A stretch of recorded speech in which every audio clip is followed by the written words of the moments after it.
validation, now I validate myself. Building inner strength, putting doubt up on the shelf. No more unnecessary drama, no more wasted time.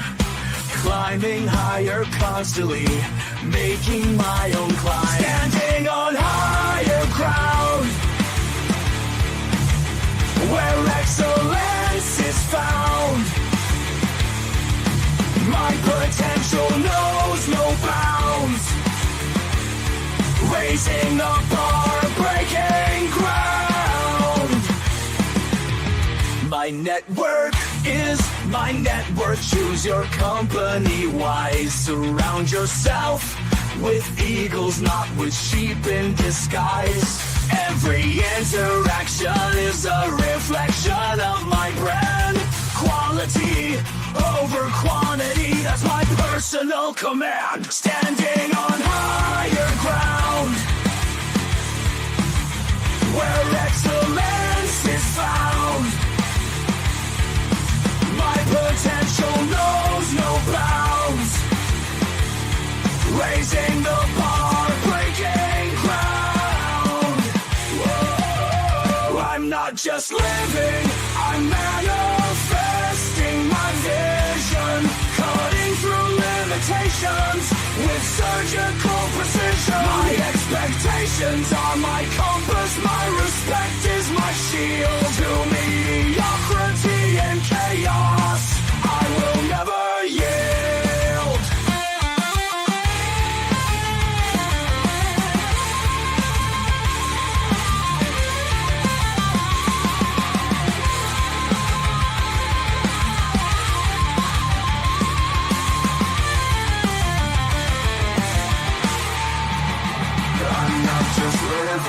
I'm manifesting my vision, cutting through limitations with surgical precision. My expectations are my compass, my respect is my shield. To mediocrity and chaos, I will never yield.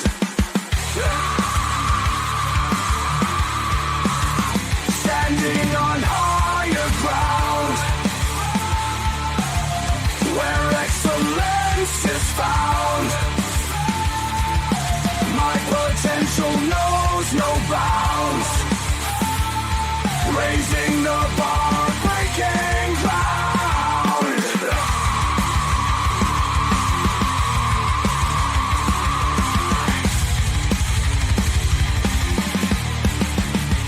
I'm not just living, I'm manifesting my vision. Cutting through limitations with surgical precision. My expectations are my compass, my respect is my shield. To mediocrity and chaos, I will never yield.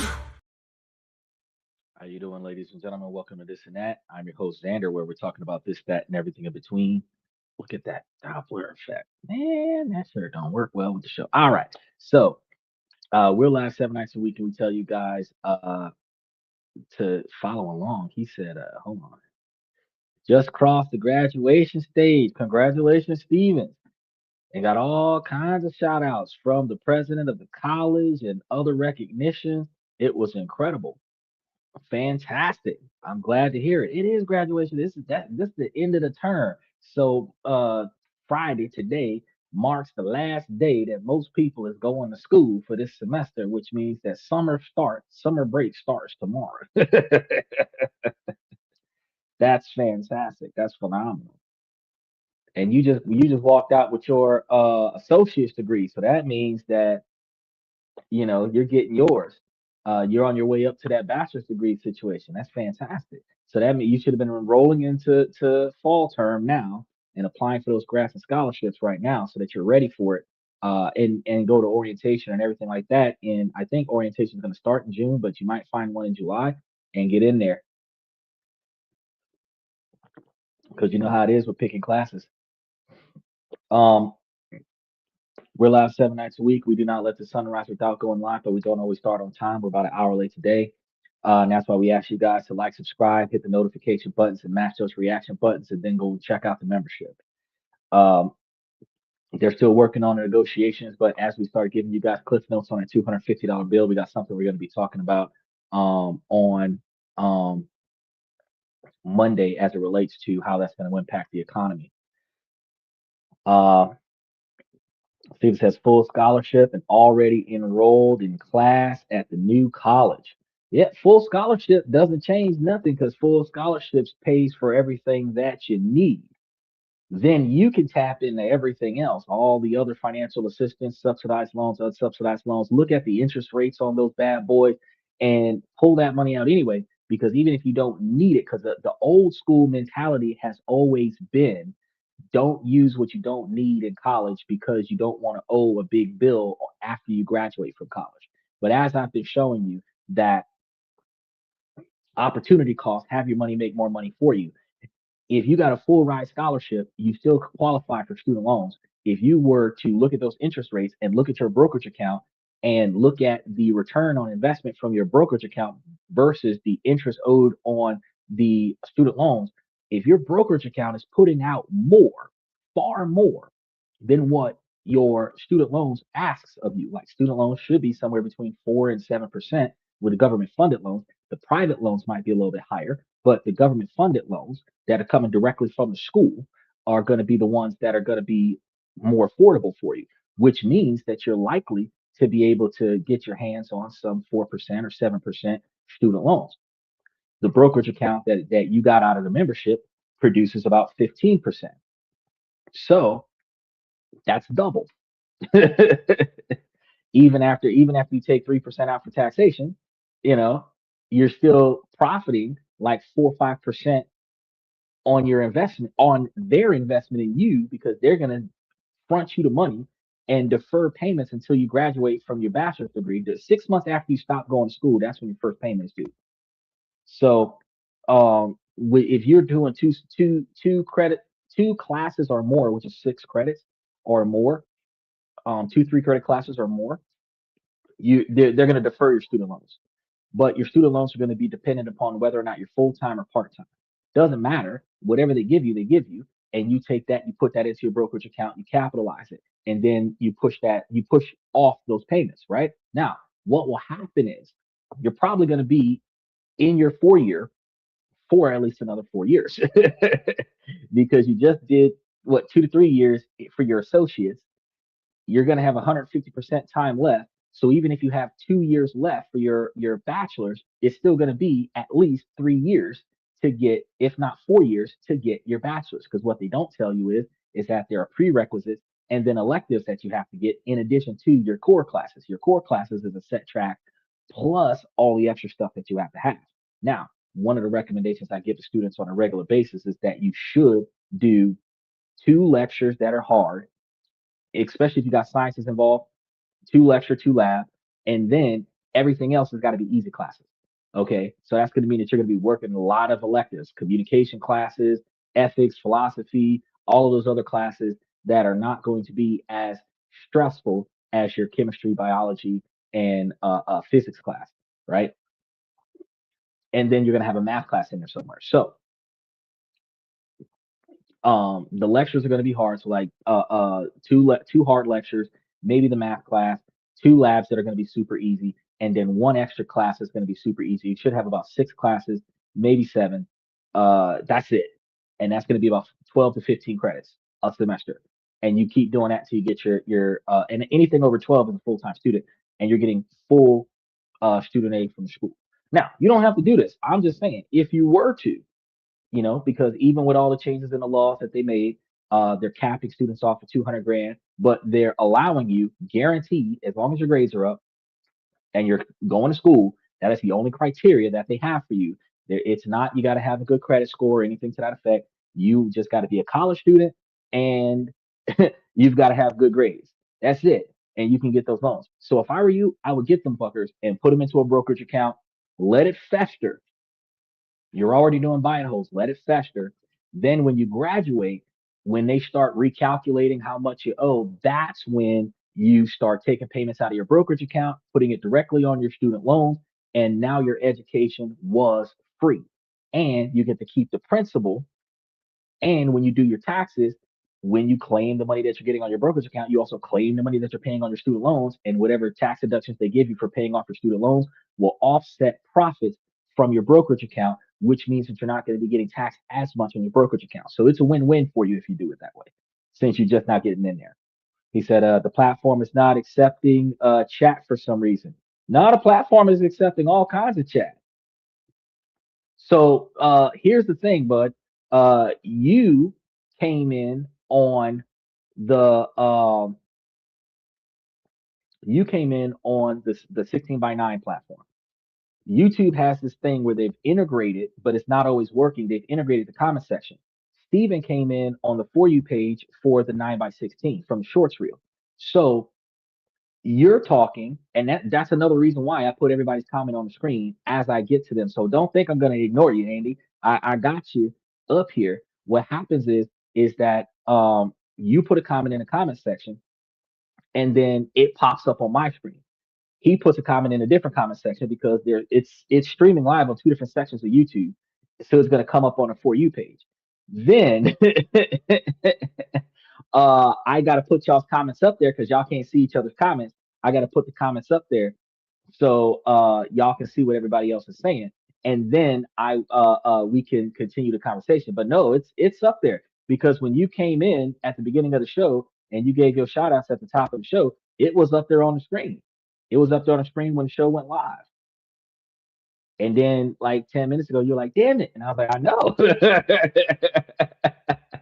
Yeah, the chat is definitely working, but when I get to your comment section, when I get to your comment in the comment section and address it, I get it. But I don't move on to the next comment until I finish what I was talking about related to the last comment so that people don't get lost because I ramble sometimes about things that are important.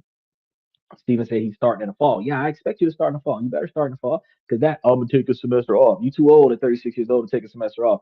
Taking a semester off is like permanent retirement.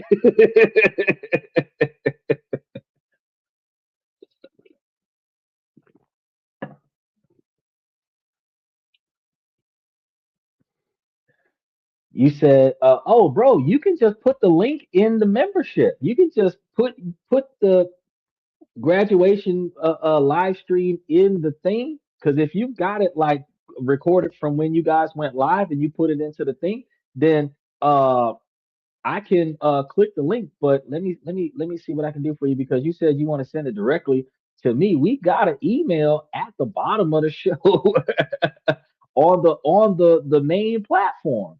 Hold on, where is that? Let me grab it. I know you didn't see it, but it's up there. Hold on, y'all, because we're gonna get into today's topic in just a second. Um, hold on, I bet the best way for me to go and grab the email is to go to the other thing over here.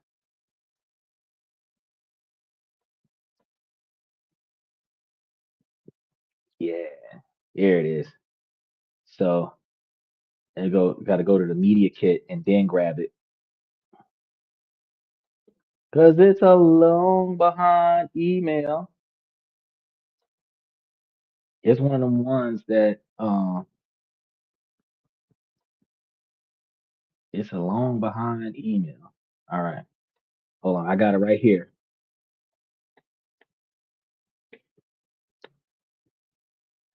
There you go, Steven.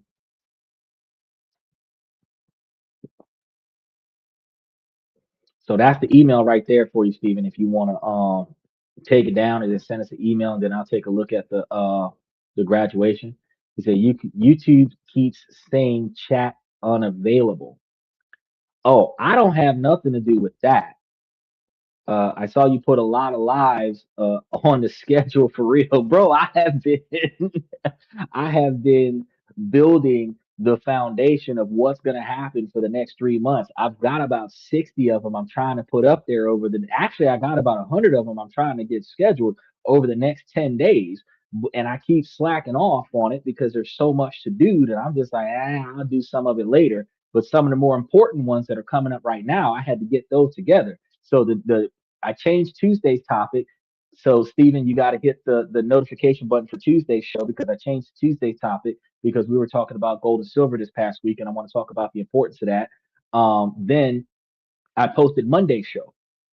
Um, I just realized that Wednesday's show is not up there, so I got to get the next ten weeks worth of Wednesday shows put up there and the scripts that are related to them, and then my Thursday, Friday, and Saturdays for those particular days. So for the remainder of the night after the show, I'm going to be really trying to push out like 20 or 30 more shows plus scripts in order to make sure that I have all of my information curated for every show and then have all of the shows listed so that you guys can see what's going on and be able to follow along. So there's a lot of work that I've been doing.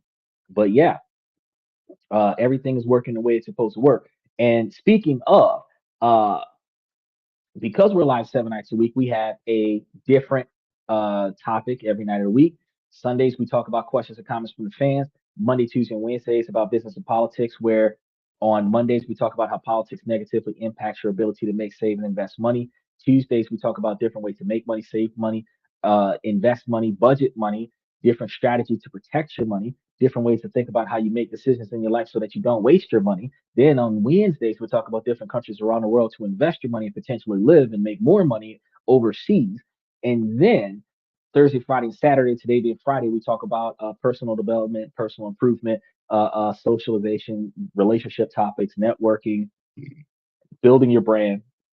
And then we talk about raises, promotions, uh, retirement, severance packages when you get fired, and then we start giving you guys all the rest of the information and reasons as to why you should be building your 20 and 30-year plan because the importance of your ability to facilitate your own personal stopping point, your own personal retirement is fundamentally important because while you're young and you got it like that, as far as the physical and mental capabilities to get out there and get things done, it is highly important for you to prepare yourself for the days when you can't or don't want to do it anymore.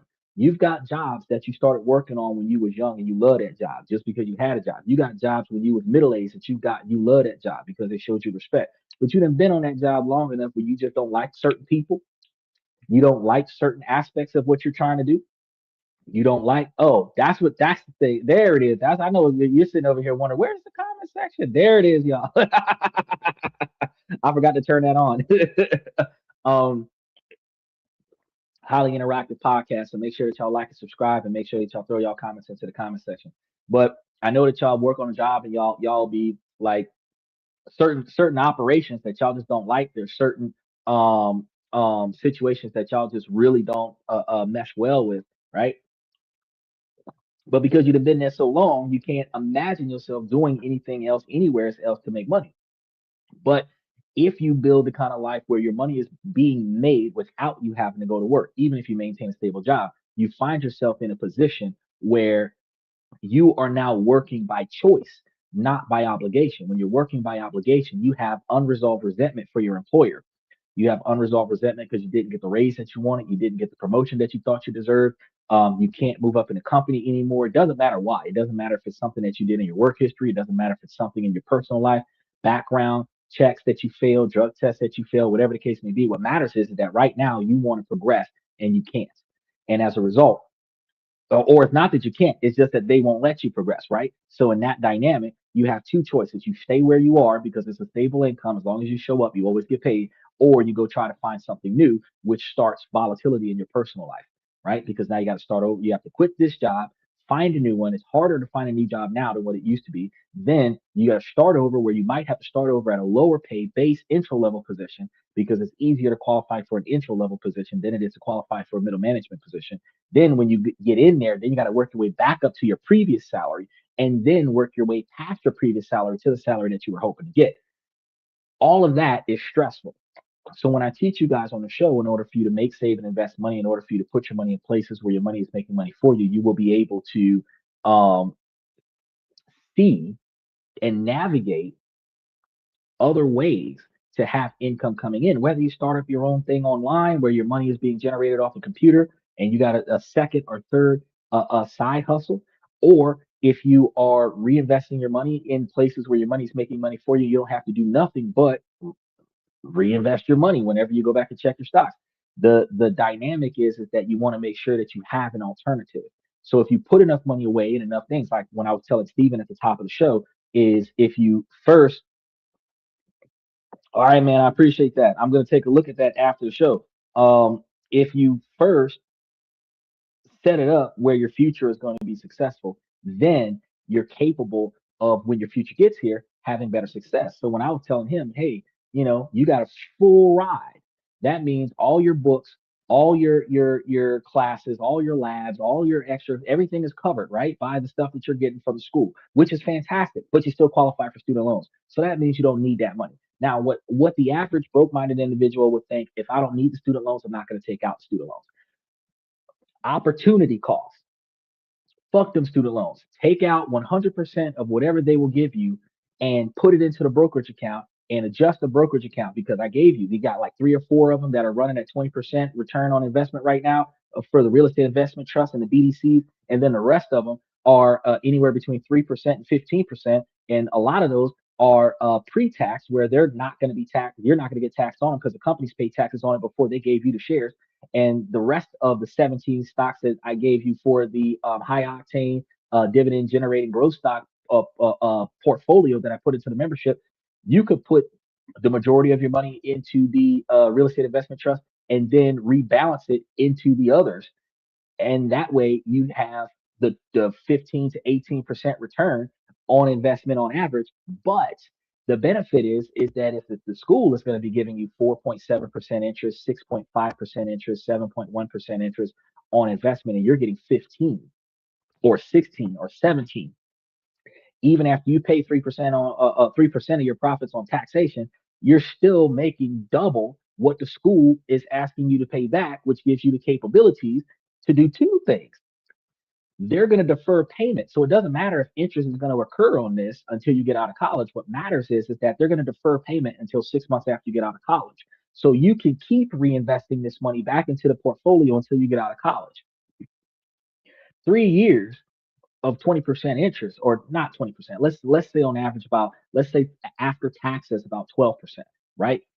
12 or 13%. Let's say 13% after taxes, right? So 13% a year after taxes. And typically the schools should give you about $5,000 or $10,000 worth of money every semester, which means you should be getting closer to $30,000 a year.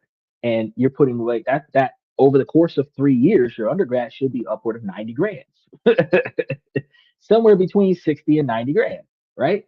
Now, if that 60 or 90 grand is getting more than 10% interest for 3 years, you would have made about 20 grand of profit on it at the very least, right? Doesn't matter what they're asking for, because you're making back twice as much as what you owe. Then when it's time to start making payments, you can start making the payments, whatever the fuck they ask for, take it out of your brokerage account, give it to them, because you're still putting money away on top of your student loan money. But every 3 months, because if you're going to be a full-time student year round, they're going to give you loan options every semester. So right now, if you request for financial aid, you're going to get loans for the fall term.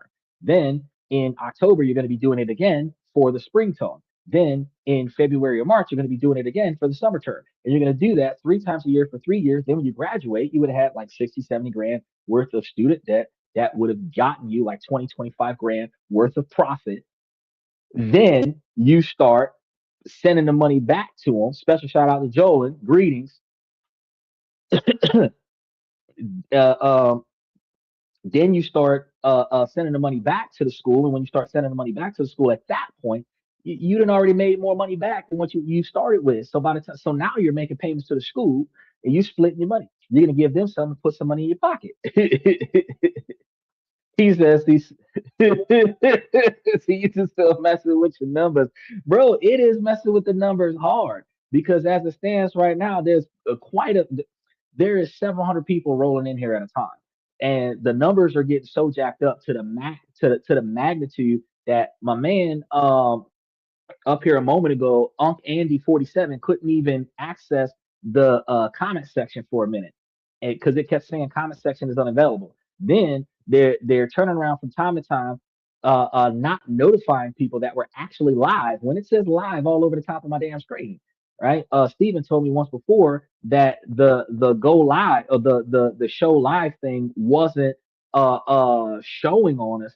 No, I was telling Jolin how like YouTube is technical support is really fucking up during the live stream, so I can't even I can't fix nothing. I just got to navigate around it because we live. I can't just backtrack and edit that out and throw it back in there. He said, "Yeah, I see plenty of people talking, but it says one or two people are viewing." I know. And then every now and again, we got the average troller that'll come in and say, "Oh, what bots you got going on because you got it says one person up here." Well, what happens is YouTube has not fixed this feature yet. When you come on the show, it counts you. When you get an ad, it takes you off the show. If you come back, it doesn't count you a second time because it's already counted you once before. But because you left because of a commercial break, it doesn't include you anymore. So I can have 10,000 people here, and if each one of them got an ad, 10,000 people saw an ad, but it shows that ain't nobody here that hasn't seen an ad. He said, "I know I looked for you after 11." I be here though, bro. I be here.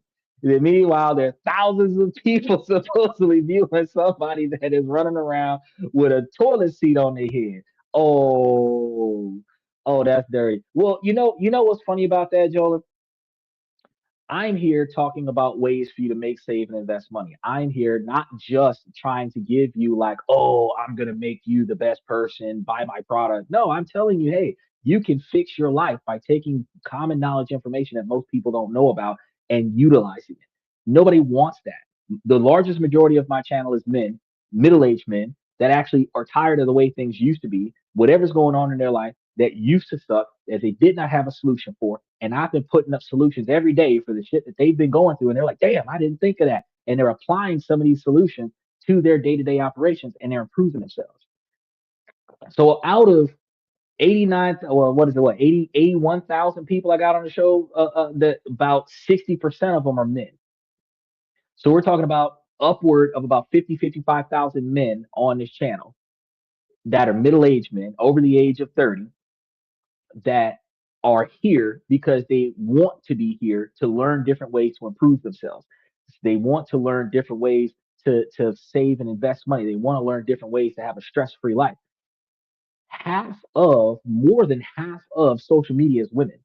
170,000 Americans, that's not an even number. The majority of them, 51 or 55% of them, is going to be female. And the women are not going to be on this channel when this channel tells you how to fix your fuck up because women do not want men to tell women that women are fucking up. Men don't give a shit.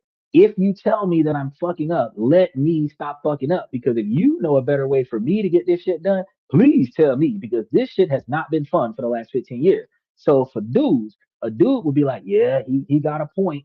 This money right here, just like when I was talking about the thing with the student loan thing, I just gave you a clue. You're getting in with a guaranteed loan opportunity. They're not going to deny you because you're a college student. So that means that you can go to your directly to your school and borrow the money directly from your financial aid department. They're going to guarantee you the student loans. They're going to give you the limits that they're going to allow you to have and then they're automatically going to send you that money with your refund, which means you're guaranteed to get that money every semester if you apply for it the semester before. That's as a college student, that's a guaranteed in. I've already covered that on the show 9 months ago, how you can profit from borrowing money instead of using money as a pay everything off situation. You use money to leverage for profit. You're borrowing somebody else's money to get thousands of dollars so that you can use that money to invest in something else that's going to pay you even more than what the first person is asking you to pay back. So with the portfolio that I put together and put in a membership, you're getting like 15% return. Schools is asking for 7, and they're not even going to tell you to start making payments on it until 6 months after you graduate.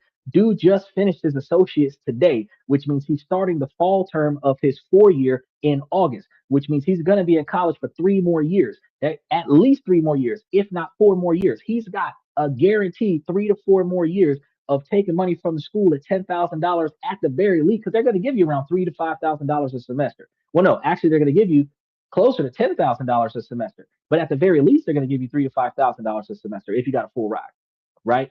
So assuming that they're going to fluctuate some of the loan options because of Donald Trump and the cap, they might dim it down a little bit, but they might not because they're supposed to cover room and board and everything to that effect with your college education. That's what they factor in with your college education bill is where do you live and all this other shit. So when you take into account that they may do like $3,000 to $5,000 of subsidized and then another $3,000 to $5,000 of unsubsidized every semester, you're looking at upward of close to $10,000 worth of subsidized and unsubsidized in combination student loans plus whatever grant money that you didn't spend, scholarship money that you didn't spend, because all of that gets given back to you, right?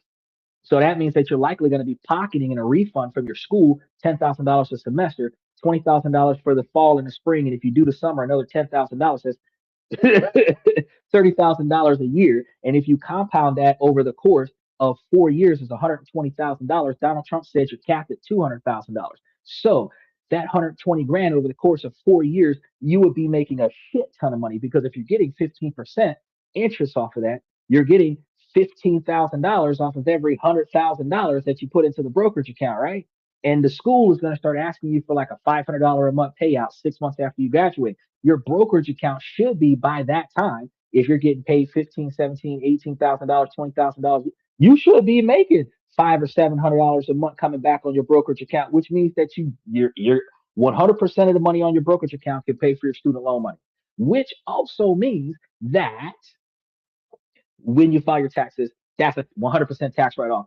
People don't talk about this. They're not going to talk about that at college. They're not going to talk about that in your freshman year of community college. They're not going to talk about that senior year in high school. But that is, I'm telling the man, before you set foot on your campus, take out as much money as you can and throw it into a brokerage account because you don't need it.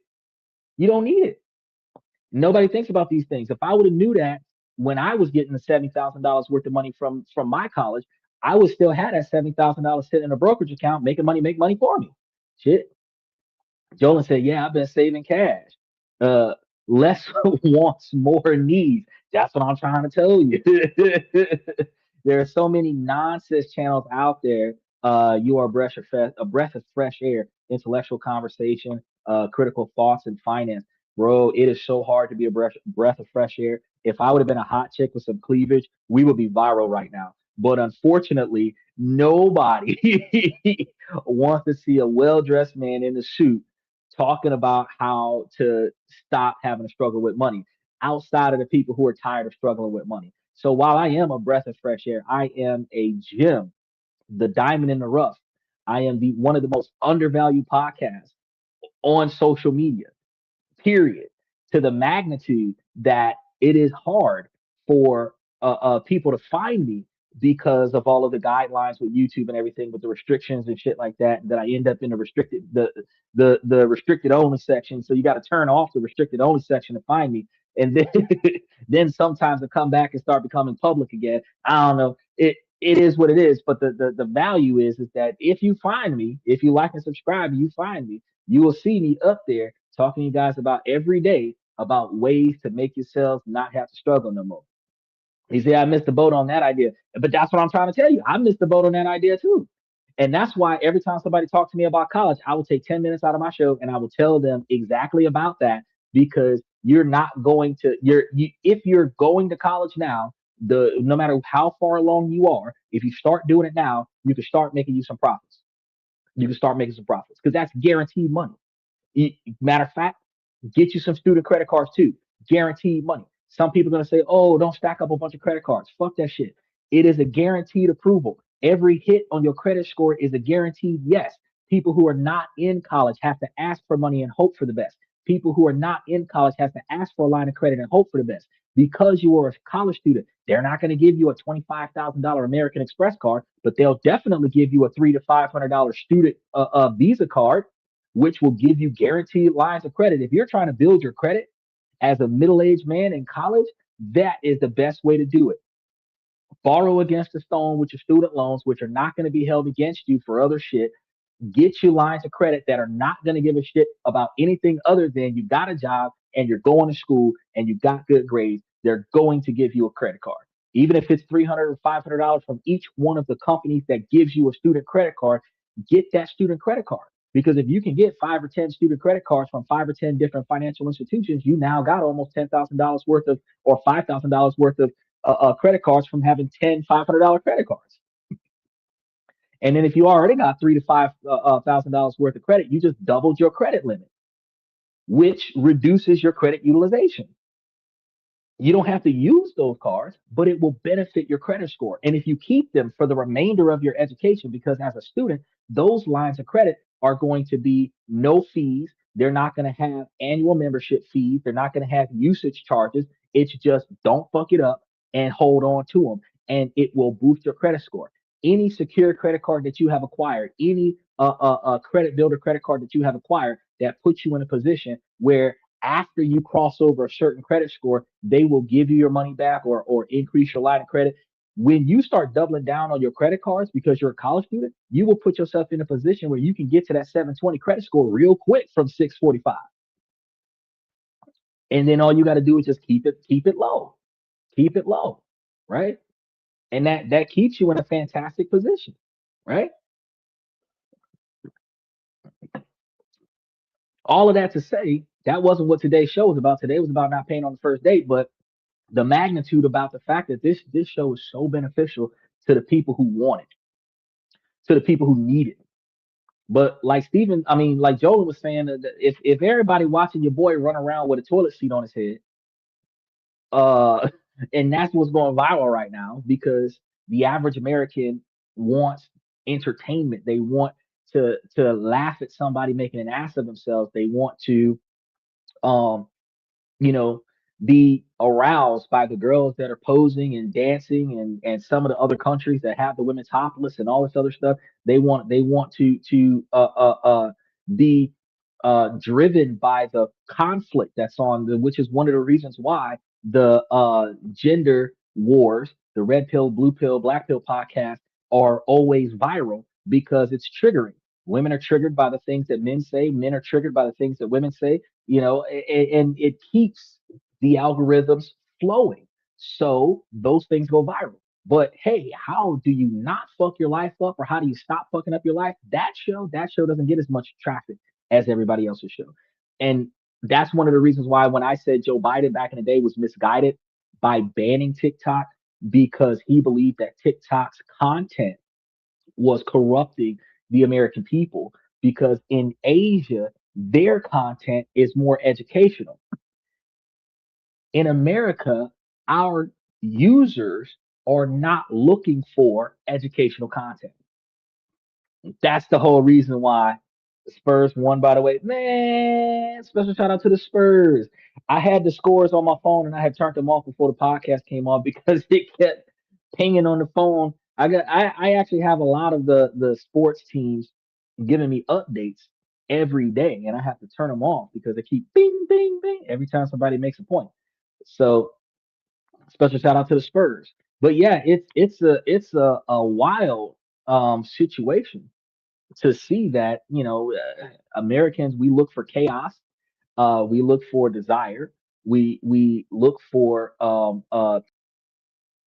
self devaluing and self degrading themselves, and then we call ourselves, oh yeah, we're smart. Yeah, but when's the last time that you looked up something smart? Hold on, let me change this mic out for some reason. Hold on.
So I should have the sound now.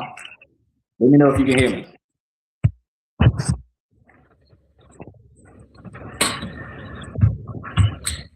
You said it locked up.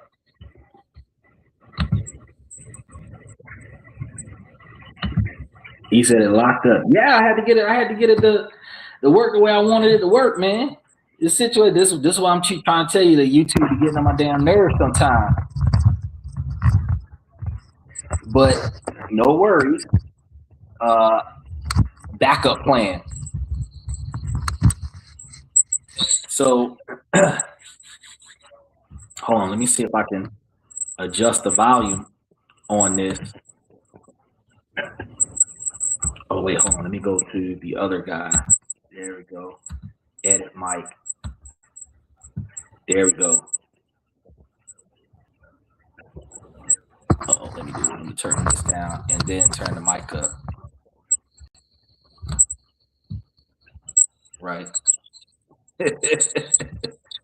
There we go. All right, so reduce mic's background noise and then mute myself. Oh yeah, I'm trying to get it, buddy. I'm trying to get it. There's gonna be some feedback in the mic. I don't really know. I had to get all kind of stuff done. So I had to put my phone on so that I could get the show to show me that the sound was working, and it's crazy. It's crazy. Let me plug both of these things in because they was not charging like I thought they was charging. I think one of them was dead and the other one was connected to something around here. I had bought both of these headphones off of Temu for $22 a piece, and they were working for a good 6 to 9 months. But I mean, nowadays it's like, man, I got to keep these bad boys on the charger. But I had made a mistake where, hold on a second. Yeah, I know my microphone was unplugged. We ain't worried about that. I turned that off. That I was working on trying to make sure that the other things I was doing for the day were being taken care of. And then I found out, I was like, oh, snap. Like, I forgot to plug in my headset. So I know that one died. So then I had the backup one, and the backup one ain't charging right. So I was like, all right.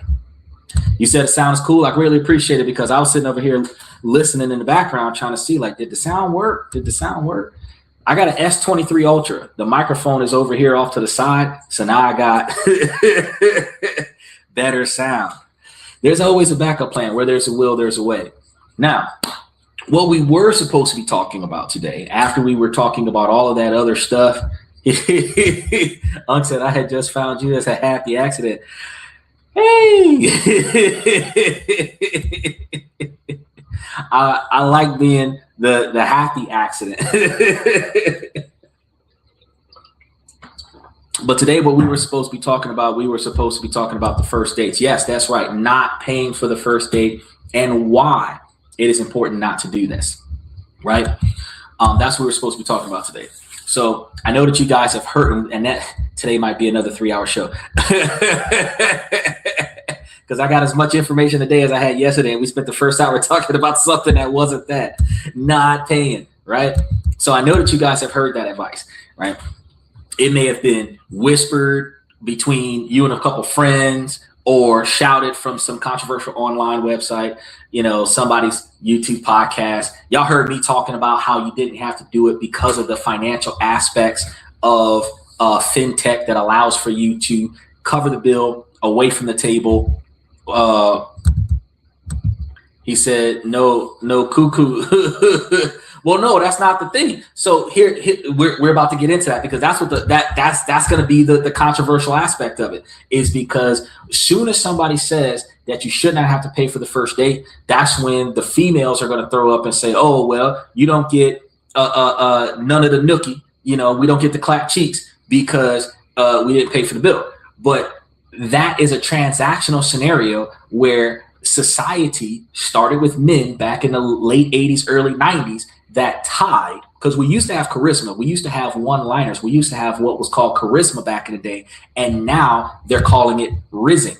And the thing is that back in the day,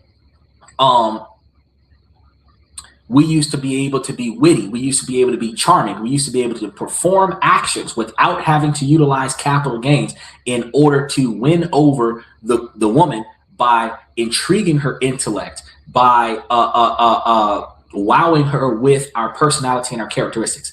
Sometime after It Ain't Tricking If You Got It, Can You Pay My Bills, and I Don't Want No Scrubs, sometime after that little genre, women started transactionalizing interactions with men. Men started spending extra money just to sleep with the girl. It's like, I don't need game if I can pay enough money for her to say yes. Then women who are financially challenged, which is, it's a bad scenario because it primarily is the minority women that who are financially challenged, will come up and say, well, I need money to subsidize my standard of living. So if I'm gonna be sleeping with these dudes anyway, I should at least get paid for it. And that's the rumor that's going down, being passed down from generation to generation. Don't just give it away, girl, sell it. You know, don't just, they don't actually just promote the whole selling it aspect of it, but that's basically what they're saying, dude. They're saying, you know, don't just give it to them. You make them earn it by buying you things and paying for stuff for you and this, that, and the third. If he doesn't spend enough money on you, then you don't sleep with him. But the intimacy between the two people is supposed to be based off of the physical attraction between the two people and the admiration and basically the emotional attachment between the two people. It is not supposed to be, oh, because you bought me X number of dollars worth of stuff, now I got to sleep with you.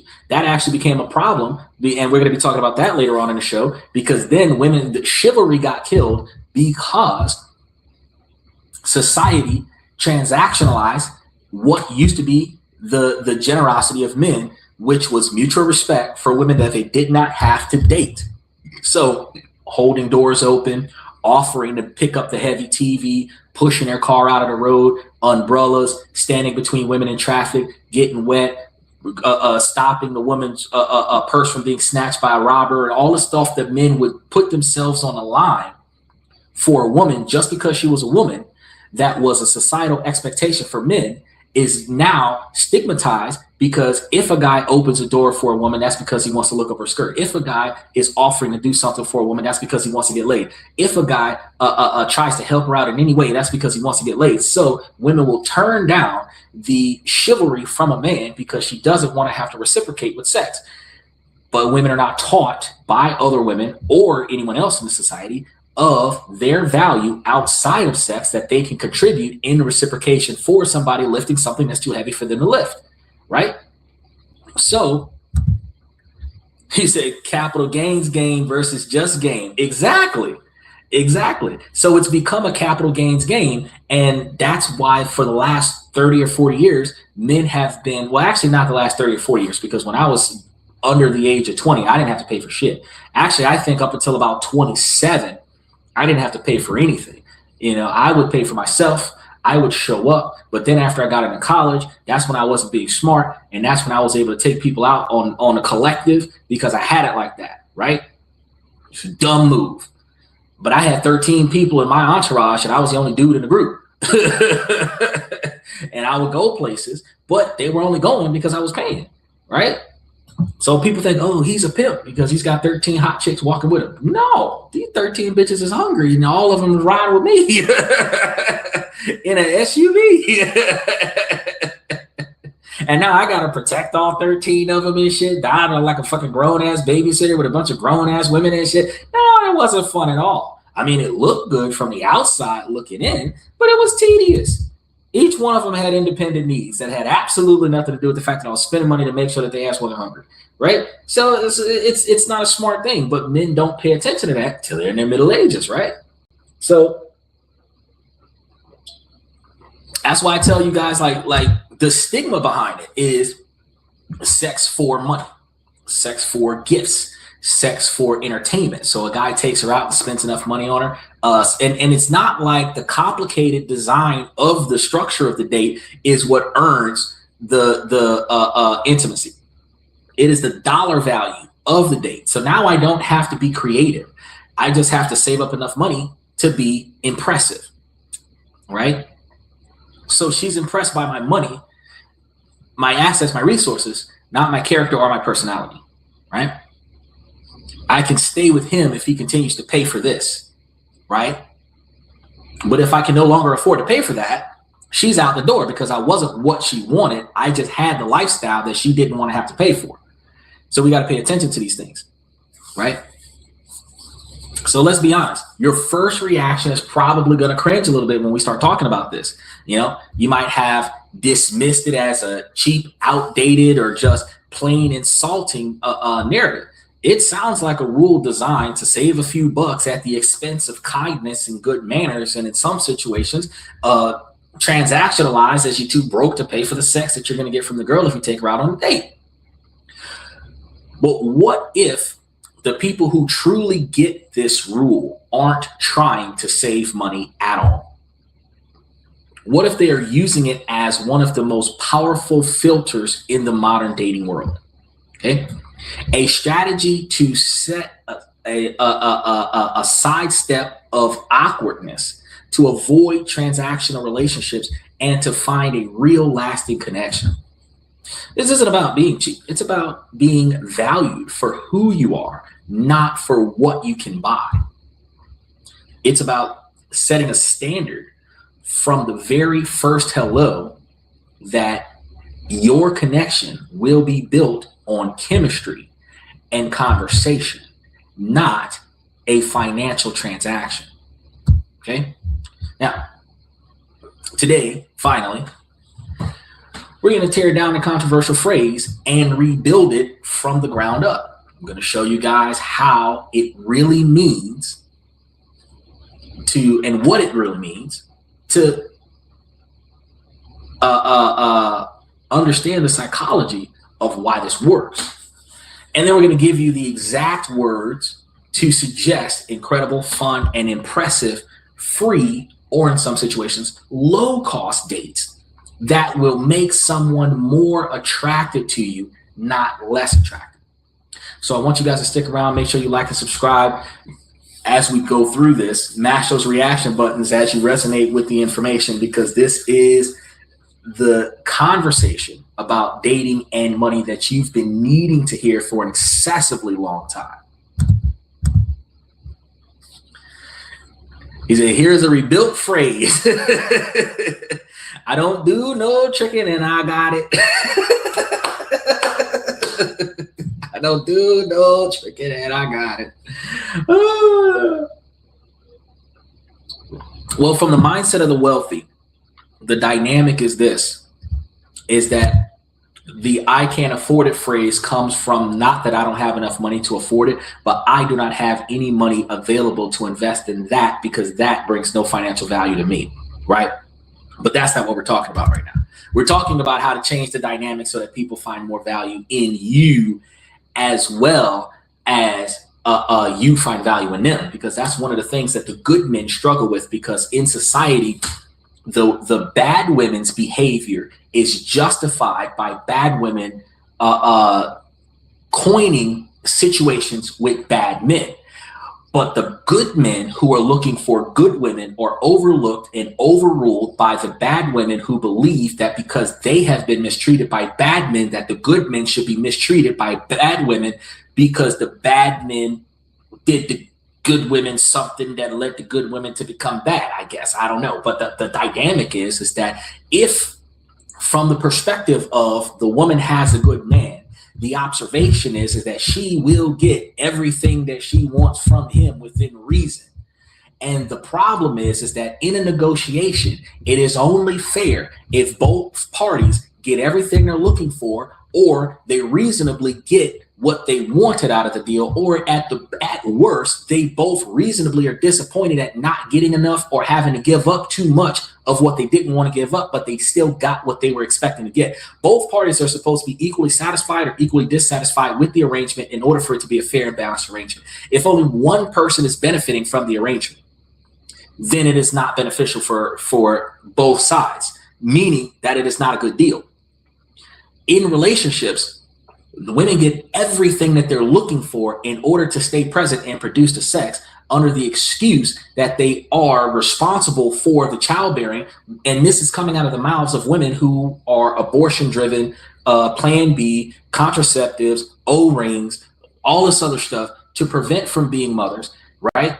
Where the men want a legacy, the woman doesn't want to be responsible, so the man can't have the legacy, but because it's supposed to be her responsibility, he has to give her everything that she wants. And that's the only thing that she's bringing to the table, is that if accidentally she ends up pregnant, then she's going to choose to take care of the kid while he's at work.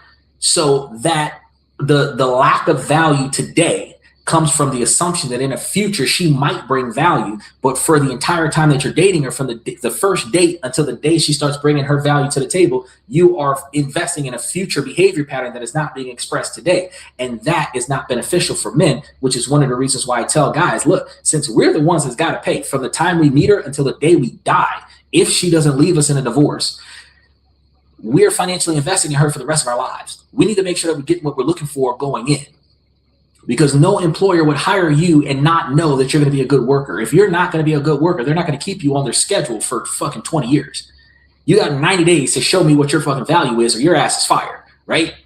So with that logic, we still have the mentality, why are we hiring a female that is not going to fulfill the female roles, where the only thing that the women believe that they're supposed to do is look attractive and give sex, and they don't want to give the sex, and they only look attractive for the guys they're not dating because they want to look like a bum in the house, because they want to feel comfortable in the house. So they never look attractive for their man. They only look attractive for society, which is what you're supposed to do to find a man, but you already got a man at the house. Do you see the conflict here? This goes way deeper than just, money for sex. Andy says, got to come up with interesting dates that are fun, but not monetarily rich. I agree with you in that, and I'm going to try to give you a few of them. We're on page 5 of 78, so you got 73 more pages of it. So I know that I got some information in here about some free dates, some unorthodox cheap dates. When I gave y'all that one tip about going to the grocery store and go grocery shopping so that y'all can, not grocery shopping to fill her house and feed all her kids and shit, but I said one of the good dates that you can use is going to a grocery store, finding out what her favorite meal is and what your favorite meal is. It doesn't matter if it was something from when y'all was a kid. It doesn't matter if it was something that your ex made or whatever the case may be. We're not going to get petty about the shit. What is the one thing that you wish you could eat today that you haven't ate in a long time? Now, whatever that is, we're supposed to find out if we can recreate it. If we can, then we'll go to the store, we'll buy the ingredients, and we're going to try to recreate it. But we're not just going to do it for one person. We're going to do it for both of us, right?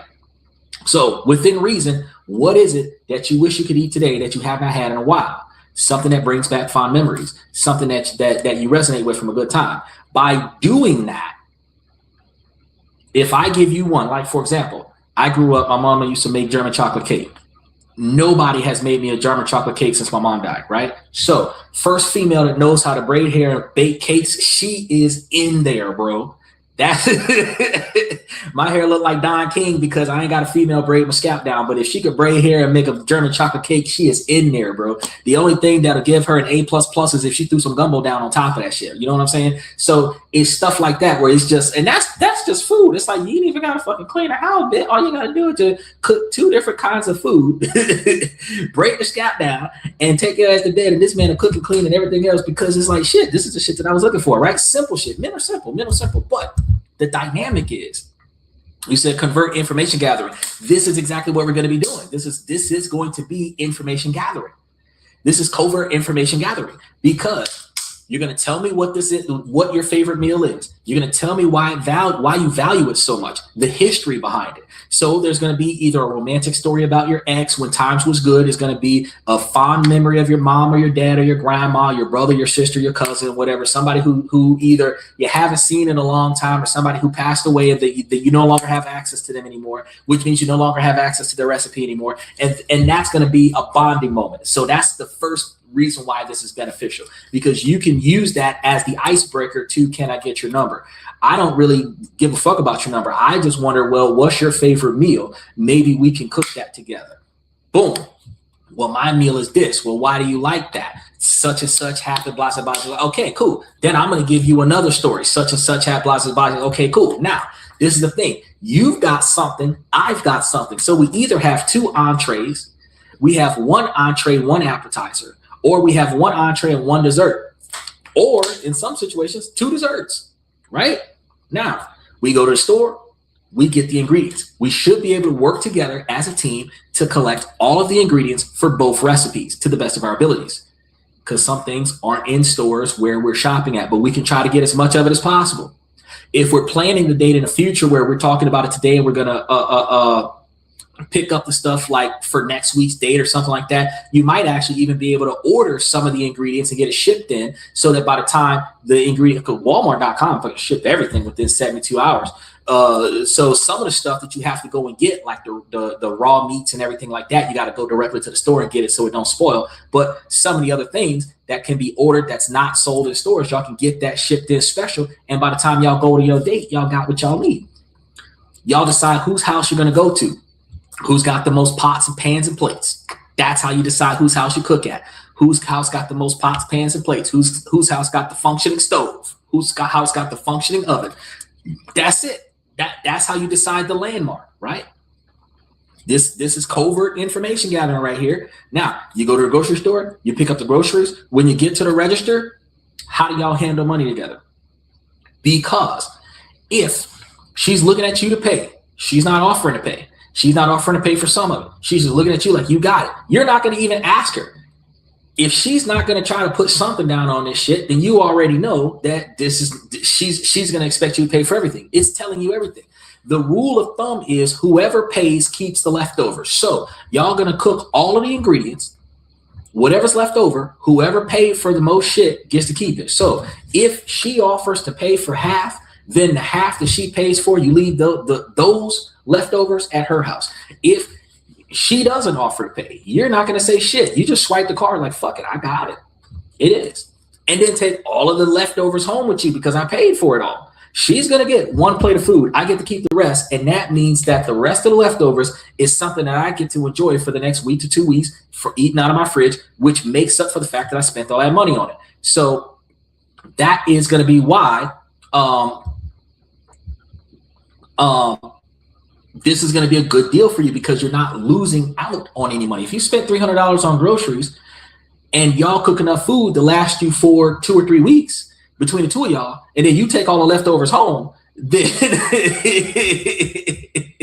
then you're in a situation where, you know, you're probably at $5 or $10 a plate going to be eating for the next 15 to 20 days. So you don't got to buy no more shit. You said sushi rice is hard to find. Order it online. You may not have to get specifically sushi rice. You may just have to get a specific type of rice that can become a sticky rice. And then you got to find the seaweed and everything to that effect. And y'all should have a good time trying to put it together. If y'all can work together and build a meal together on your first date, then that is a sign that y'all can build a life together, right? But if y'all fussing and arguing about what not to do and this, that, and the third, and y'all get frustrated with one another and this situation doesn't end well, you know that this would have been a complicated relationship because y'all would have been arguing about important shit because how to cook this food is not that important, right? So the teamwork aspect of it is going to be very important. And that would have been a fantastic date because at the end of the day, if y'all split the bill, y'all can split the food, y'all got leftovers, which means y'all can eat the food and reminisce about the first date. Then when you run out of groceries, y'all can have a second, right? And since it should take 3 to 5 hours for y'all to cook all this food, 2 to 3 hours to collect all the groceries, that's an 8-hour date. You should know enough about your partner because y'all are having a casual conversation in the grocery store, casual conversation at the register. Y'all look like a couple and it's your first date. Y'all are acting like a couple and it's your first date. Y'all are working as a team with loading the groceries in the car. You're working as a team getting the groceries out of the car. You're working as a team with organizing the groceries to cook the food. You're working as a team with putting all the groceries together to cook the meal. Then you're going to sit there and enjoy the meal together, right? So you know from that one type of date that this person is a long-term kind of person. Trader says, is the meal after you pass the interview regarding your job and assets? No, I think you're missing the point here. The meal is going to be based on your ability to evaluate the other person's ability to cooperate with you, negotiate with you, plan with you, execute that plan with you. That's what you're trying to see. Then you're able to get background information about the person, because when they give you the background story of why they want this food, when they give you the backstory on why they do things the way they do when they're cooking the food, the way they cook the food, when they give you the backstory, like I will cook over an open flame because I've worked in restaurants. When I start naming the kind of sushi chefs, sous chef restaurants that I was working in, and steak restaurants that I was working in, that she might decide to have me cook them steaks a certain kind of way just because she knows that I got that background, right? So just being able to talk about why you do what you do and how you do what you do, that's what builds a background information, and people are more able to bond over a common activity than it is with a question and answer situation. Because if neither person knows what question to ask, if one person asks a good question, they're going to say, oh, okay, they're going to answer that question. Now, what about you? What about you should not be a follow-up question to get to know who the fuck I am. If I ask you a good question about you because I want to know about you, you don't give me a shallow follow-up answer. What about you? So let's give us something to talk about. Now, gentleman comes up. He says, I'm pissed at this point. I can't ever get a date because women say I'm short at 5'11". I don't know what your problem is, because I'm 5'6" and I ain't got no problem with that shit. You say, please help. First, you're going to have confidence in yourself. Second, you need to stop chasing these women that are wearing stilts. Because if you're 5'11" and I'm 5'6.25", that puts you 4.5, 5 inches taller than me. And the same women that say that they're not going to talk to you because you're not 6'5" is the same women that's not going to talk to me because I'm 5'6". If she don't want to talk to you because she is fucking 5'2" and with stilts on, she's 6'1", and she gonna say you too short, then just walk away. You don't gotta say nothing negative to her or nothing to that effect. You can just walk away. Walk away and go find you a 4'11" woman wearing flats. That's it. That's it. If you understand that the average Western culture woman is gonna look down on you from her stilts and say that you're too short as a naturally standing man because she, as an unnaturally standing woman, is taller than you with her stilts on, and I'm going to call her stilettos just that, fucking stilts. And they're reckless because they're platform shoes, 3 to 6 inch platform shoes with another 3 to 6 inch lift on them, which is giving you a 9 to 12 inch height advantage on your natural height. So if you're adding, 6 to 9, 12 inches to your height, you went from 5'2", 5'4" to goddamn 6'1", 6'2", and now you're looking down on everybody else that is taller than you because you got stilts on. Fuck you, I ain't got time to talk to you. We ain't even gonna go down that path. So your best bet is to put yourself in a position where you're talking to people that are normal. You talk to a girl that's gonna be wearing a 3-inch lift at the most. 3 inches is the most. If she got on 6-inch fucking heels and y'all are not going to a very, very upscale elegant scenario, she's doing too much. She can do a 3-inch heel. She can do a 4-inch heel, a 5-inch heel. That's fine. That's this. That's this. You know what a 3 or 4-inch heel is? It's the same as a fucking cowboy boot. It's the same as a damn work boot. 3 or 4 inch lift. That's it. She should not have more than that. She got a fucking 6-inch stiletto where she's standing on her tippy toes to look. No, that's all right. I don't even want to talk to you. So that's how you fix that problem. Don't even waste your time. When you walk past her and she got 6-inch heels on to walk down the street to go to the gas station and get her a bag of chips, that's what she's doing with fucking 6-inch heels on. That's okay. That's okay. Because working girls wear 6-inch heels at the truck stop. I'm not trying to talk to them kind of girls, right? Steven says, if a woman wants to know my financial health and net worth before the grocery day, there will be no grocery day. Well, this is going to be one of the things, Steven, you right on point with that, because if a female is going to start asking you about money before y'all even set up the date, never mind. That's it. Never mind. I just wanted to know. I understand, but you are supposed to have confidence in me. Even though you don't know who I am, you're supposed to have confidence in me if you're going to agree to go somewhere with me, that I am not going to take advantage of you financially. So if our interaction with one another starts with you not having enough confidence in me as mutual respect, that I'm not going to take advantage of you financially, where if the shoe was on the other foot and I was expected to pay for everything, that I'm supposed to have universal mutual respect for you to assume that you're not going to overspend on my budget, right? In this dynamic, if you're that afraid of finance, you and I are not a good match, right? So I agree with you on that, Steven. But when we say, hey, we're going to go to the grocery store, we're going to buy the ingredients, we're going to come back to the house, we're going to cook up the ingredients. I'm not even going to mention who's going to pay for the shit. Platform shoes are the red flag. Yes, sir. Platform shoes are septum rings. And I have found some very attractive girls with septum rings, and I'm just like, There is a stereotype with septum rings, and I stand by that. I'm like, as cute as she is, I can't talk to her as long as she got that thing in her nostrils. Trader says, I agree. Walk away and look for new prospects. It's like a sales job. He said, I go to a young adult group, and yes, I am shy, so I don't talk to women, but they never come up to me.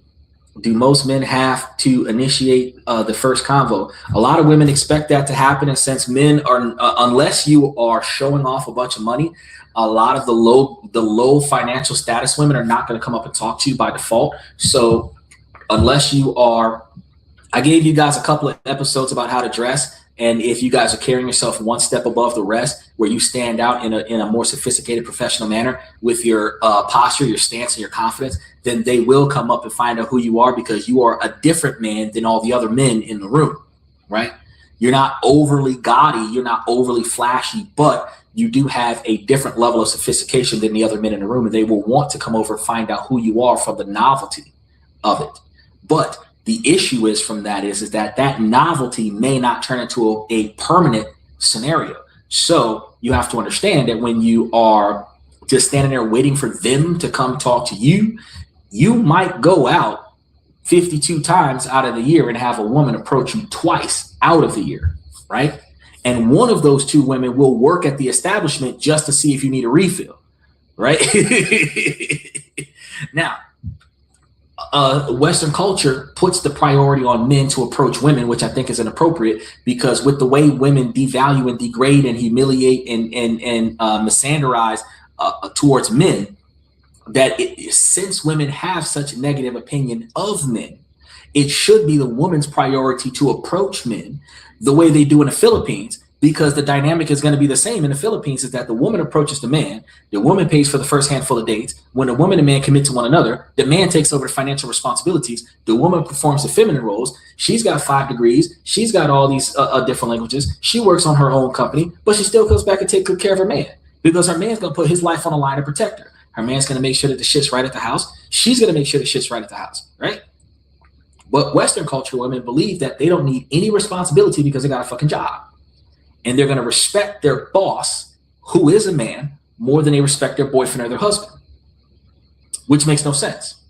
And their excuse is he gives you a paycheck. Right. But your husband pays for your entire standard of living, right? Your boss gives you basically an allowance.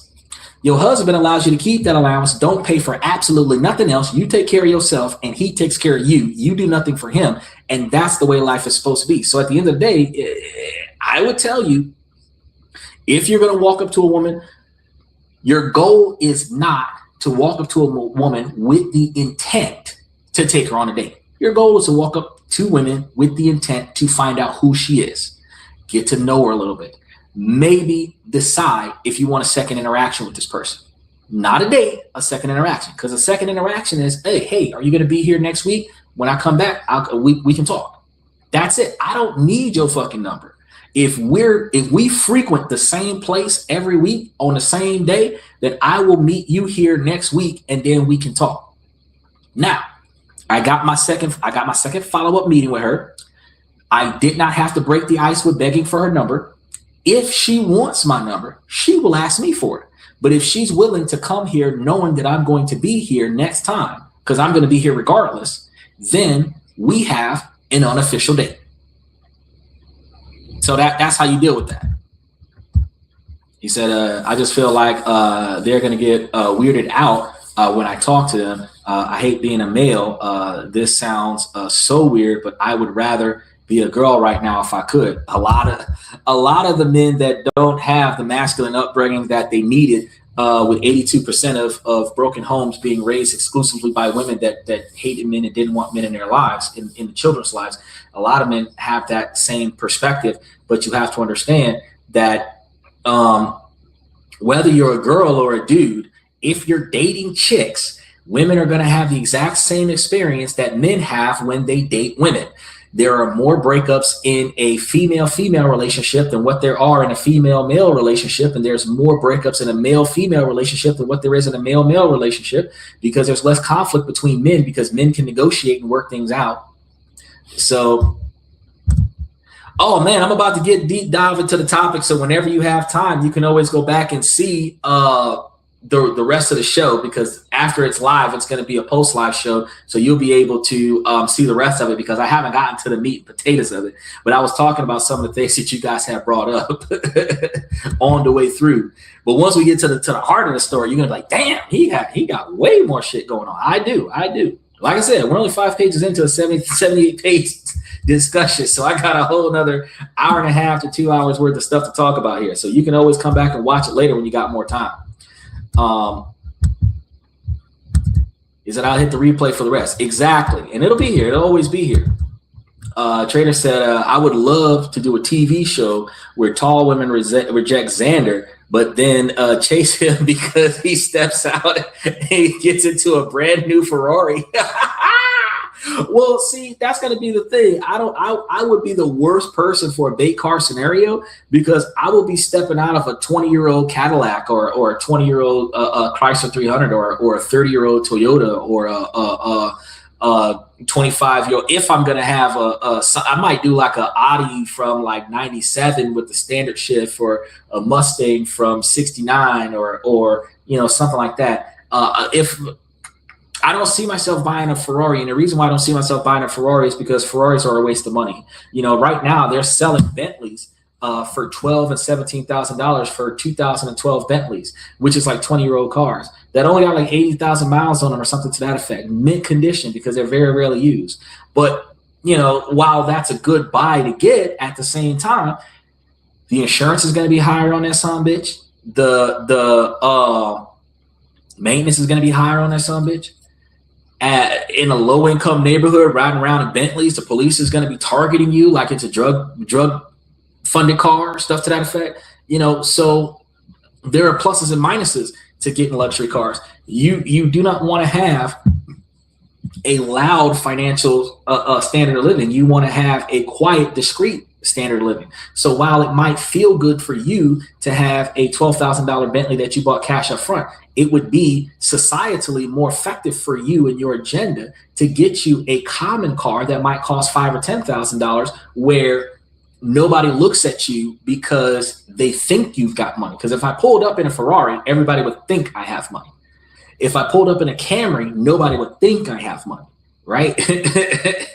Even though I got a lot of money, nobody would think I got money, right? So I would love to see myself talking to a woman that was taller. I don't think I would have much of a conversation with her though, because she'll try me with the height thing, and I would be trying her with the weight thing. Well, if I can't be a certain height, ma'am, you can't be a certain weight. That's true, but they don't know that the Ferrari was rented for the show. You know what? That's true. Most of those guys with the bait car things, they rent the car, which is a waste of money, but they're doing it for clickbait, for content. So they're getting paid off of the platform for the hundreds of thousands of views for the people who pay attention to it. They rent the car, they go down the street to the downtown area or wherever high foot traffic is, and then they just wait. They wait for people to pass by. They put a cameraman across the street or whatever, and then they wait. And then as soon as they see somebody walking by, you notice the trend. They don't go more than 20 or 30 feet away from the car. That way, 5 or 10 steps later, they are getting into the car, which allows for when she turns her back and walks away, or when he turns his back and walks away, within that first 3 to 5 seconds, she's going to look back. Everybody does it. Men and women alike always look back at the rejection to the conversation that just occurred, whether they were the one being rejected or the one doing the rejection. And when they look back, if they see the guy getting into an expensive car, now dollar signs happen and their minds switch. Self-preservation. I almost missed out on a profit here. Let me go back and recapture the deal, right? And then they run back over in desperation and try to fix their fuck up. But the fact is that you're supposed to talk to everybody with a level of respect, regardless of how much money they have or don't have. Mutual respect, right? We don't have mutual respect we only hold in Western culture beneficial respect, meaning I will respect you if I benefit from it. But we're supposed to have mutual respect. I'm supposed to respect you as a person as much as you want me to respect you as a person, right? So if a man thought that you were attractive enough for you to talk to, you should appreciate the fact that he is not disrespecting you in the fashion when he walks up and explains to you that he was attracted from afar and he wants to get to know you in a respectable fashion. That mutual respect. But shutting him down, oh, he greasy, he grungy, oh, I don't like your outfit, blah, blah, blah. At the end of the day, it's like, look, if you were in the middle of going somewhere and you don't have it in your schedule to entertain social interactions, you could just say that. You don't got to devalue me as a person to, you know, make yourself feel better about the fact that you dressed in a way to attract male attention. And then when you got that male attention, you get the pleasure of shutting down that male attention so that you can go back and talk to your homegirls like, yes, girl, I was walking down the street and this dude just came out of nowhere and just started talking to me, blah, blah, blah, blah, blah. I know I'm good, but I expect him to come up here and come talk to me. You know what I mean? That's really the dynamic. It's not, and that type of bait and switch, you know, that we have to deal with as men, which is why I understand why the other man feels so distraught about communicating with women. But I could see myself in a situation where they not interested because I'm 5'6"1/4. All right, I got some that wouldn't be interested because I'd be standing there with my dog. Okay, I'm not going to waste my time talking to you. I'm not. Matter of fact, body language. I pay attention to the body language. If your body language gives me the vibe that you don't really want to talk to me, I'm not going to talk to you. You know, if you're doing a clutch purse behavior, I'm not going to talk to you.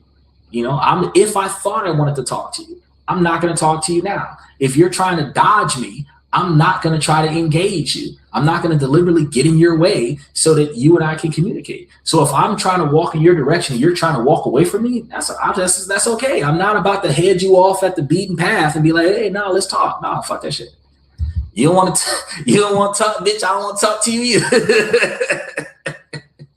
So back to the main topic. Let's get one thing straight right away. The phrase never pay on the first date is a terrible branding, right? It's clunky, aggressive, and easily misunderstood. In the chaos of online dating discourse, it's often thrown around as a weapon, twisted to mean anything from men should never pay to women are just using you, right? But that's all just noise. And the real meaning behind the strategy is far more intelligent, which is one of the reasons why I bring this shit to you. He says, some guys has a show on YouTube where he asks foreign women to cook for him, and if he pays for the groceries and it works like a charm. Well, the thing is that foreign women have more respect for their men because foreign women are raised in cultures where the family-oriented behavior is encouraged. So what happens is that they are taught, the women, so places, and one of the reasons why I always go back to the Philippines, because Vietnam, Thailand, Taiwan, Taipei, Japan, you know, some areas on the outskirts of Tokyo, these are all places where it works in Hong Kong and China, but it's more expensive over there, that the women are raised to lead the household in the absence of the man, because the man is supposed to be at work doing what he's supposed to do. So as long as you have the finances to support her standard of living in places like the Philippines, where you're not just taking care of the woman, you're taking care of the woman and some of the woman's family too. Whatever her financial responsibility was is now your financial responsibility. So if she was taking care of herself and her two brothers, you're taking care of her and her two brothers, right? So let's be real. It's not like the women are fucking free in another country. But if you are going to support her standard of living, she is going to take excellent care of you. So if a man walks up to a woman in another country and says, hey, if you cook, I'll buy the groceries, she will stop what the fuck she's doing and be like, two questions. What's your budget and what do you want to eat? That's it. That's it. That's it. She will everywhere, and she will grab all of the best stuff on all the best deals, cook you a massive dinner, more than what you can eat by yourself. And then you're probably going to let her keep that, because what are you going to do walking around with 20 bags of pre-cooked food, you're just going to leave some of that stuff there, right? It's a fantastic thing because the women in other countries have value in people, family, and their men, right? Western culture doesn't have that value. If you tell a woman in America that I will pay for the groceries if you cook, a lot of women would insist instead that we just go out to eat or order some takeout. There are a lot of women in Western culture that don't know how to cook at all, right? So us working together to cook on a first date is a challenge for a lot of women because they don't know shit about cooking because they've had their mom cook for them. If they had a two-parent household, their dad cooked for them, their older sibling cooked for them. They were dating men that cooked for them, right? Because when you think about it, every time you eat out, 90% of every kitchen is men. You might have a female manager back there, but the majority of cooks in every kitchen, every five-star restaurant, every one of the places that has the best cooks in your city and state are men in the kitchen, and the women are handing the food out to the customers on the service floor. It is a gender inequality division where women are put in the front of the house because sex sells. So attractive women go in the front of the house, the men go in the back of the house, and the men will cook and wash the dishes and take out the trash, and the women will serve and make drinks and bring the food to the table. So most men know how to cook better than most women, and most women don't know how to cook at all because they've never had to. Takeout, TV dinners, a man that cooks, a family member that cooks, a friend that cooks, a friend's relative that cooks. So they're always eating good food from somewhere else, but they're never making it. So even if like dude had $100 budget, $100 is a lot of food to cook. I'm gonna be honest with you. And when I was covering some shows a few months back, where I was cooking food that lasted for a month, like I was making like chicken burritos and steaks and boneless spare ribs, and I was cooking all kind of stuff on the show. I was actually creating a food channel on this podcast, separate from the live podcast. The way I was cooking stuff, I just have to keep doing it. I had surf and turf style beef and shrimp burgers that I was making, and all kinds of other stuff that I had going on, and it would take me several hours for each one of those meals to cook it, and that didn't even include cleanup. But each one of those meals was under $100, $120 to make for 2 to 3 weeks worth of servings, right? So $100 is a lot of money for two people to eat a home cooked meal. But not a lot of women would agree to that in Western culture. So when we peel back the layer of never pay on a first date, it isn't a command to be stingy. It's a philosophy. It's a shorthand for a much bigger idea. Do not let money become the opening language of your relationship. That's what it means, okay? It means do not use spending to prove your worth as a man. Do not use a fancy dinner to manufacture attraction. And most importantly, do not start a dynamic that's immediately centered on a transaction. That's what don't pay for the first date means, right? So we didn't come out the definition of the shit now, okay? So to really get this, we need to look at it from 3 angles. The financial angle, which is the angle that a lot of people talk about in the most negative fashion, the psychological angle, and then the strategic angle, right? First, the financial layer. This is the most obvious part, but also the most misinterpreted. This isn't about being unable to afford a date. It's about sustainability. If you're actively dating, say 1 or 2 new people a week, that's a lot of dating. The traditional dinner and drinks model gets incredibly expensive very fast. We're talking hundreds, maybe thousands of dollars a month spent on people you most definitely will never see again. If you're doing 1 or 2 dates a week, that's upward of 8 dates a month. And if you're doing $100 dinner dates, $150 dinner dates every date, that is $300 a week That is $1,200 a month. That is $12,000 in 10 months. Okay? That's what? Almost $15,000 a year on just dates at $100 to $150 a date, 2 people a week. Okay? It's a lot of fucking money. Okay? And we've already talked about this plenty of times before, that you could put that money in a brokerage account and made yourself a multi-millionaire over the course of 10 to 20 years. But just for the sake of this dynamic, it's a lot of money to put on dating. So this isn't just a financial drain. It's also going to be an emotional drain. Because when every first meeting happens, it has a big price tag. Dating starts to feel like a high stakes investment with very low return. A low cost or free date, a walk in the park, a visit to a museum, a simple coffee, keeps dating sustainable. Y'all notice I done had a 36-ounce cup of coffee with every show that I have had. And with the little Keurig cups that I use, it's probably maybe 25 or 30 cents a cup. You can get, 90 of them for like $25 at Walmart, right? 90 36-ounce cups of coffee for like $25 at Walmart. That's way cheaper than $10 to $15 per coffee when I'm having coffee at a Starbucks or someplace, right?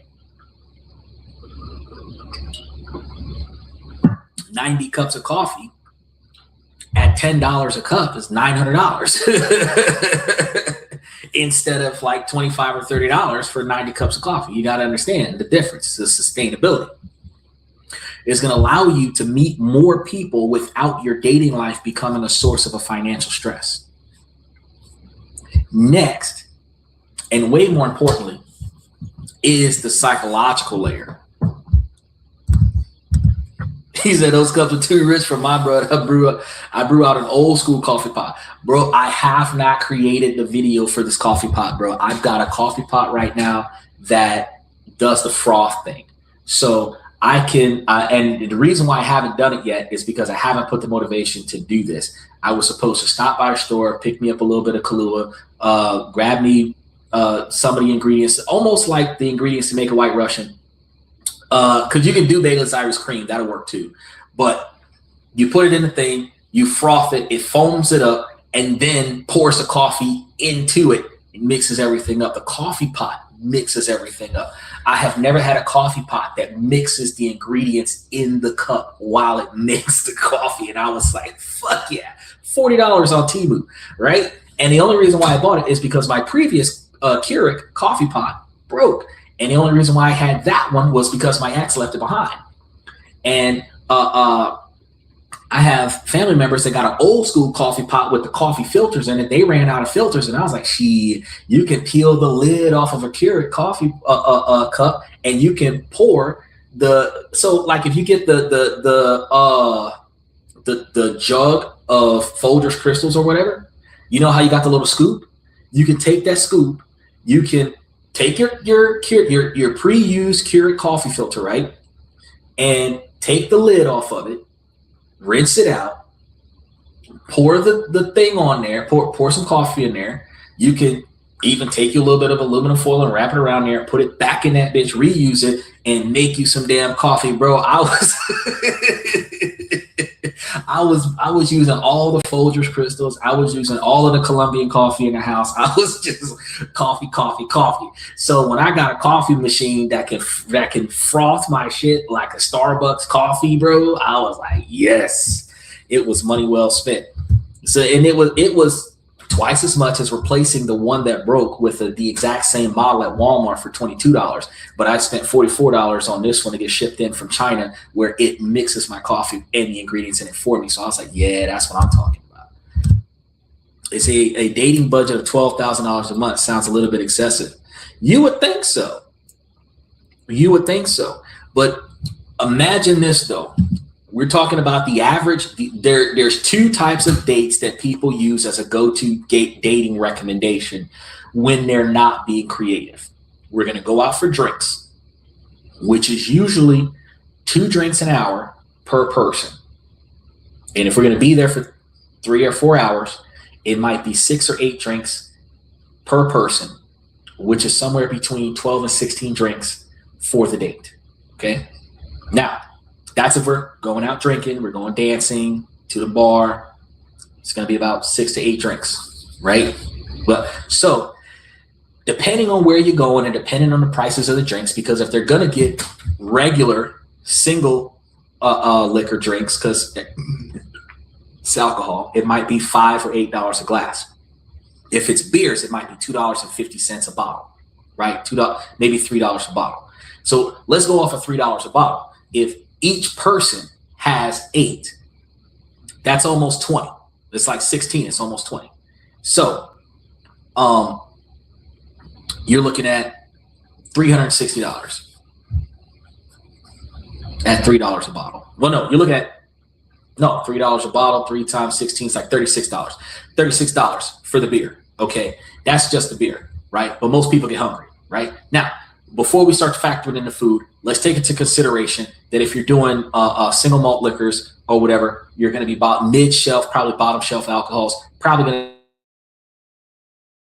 are going to start at $8 to $12 a glass. So let's say about $10 a glass, because the average female wants a sex on the beach, right? So you're looking at about $10 a glass for drinks. If each of you is getting 8 glasses of drink per person, that's $160 on just drinks. So if you're doing beers, you might do $50 to $75 worth of beers if you're doing like domesticated beers, because if you're doing imported beers or high shelf ciders, then you're probably still going to be looking at $85 to $150 for drinks. When you start spending more than $100 per engagement and you're having 2 engagements per week, you're still looking at $200 a month, $200 a week. Now, let's take other activities, like let's go bowling.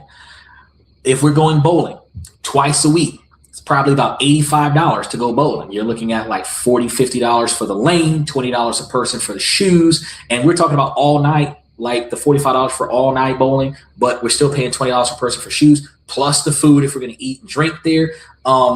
There are not very many things. Roller skating is like $75. Ice skating might be $50 to $100. Like there's very few activities that adults do that doesn't cost money. So when you start talking about the average date that actually costs money, let's say dinner and a movie, the dinner and movie offer, even if we're doing a mid-tier restaurant at $50 for the 2 of us, right? Let's go to Olive Garden, buy one, get one for $25 a plate kind of thing. We spend $50 on the meal, but then we go to the nearest cinema and we're spending $25, $15 a ticket. That's $30. Popcorn for each of us is $10 a piece, and that puts us at $50.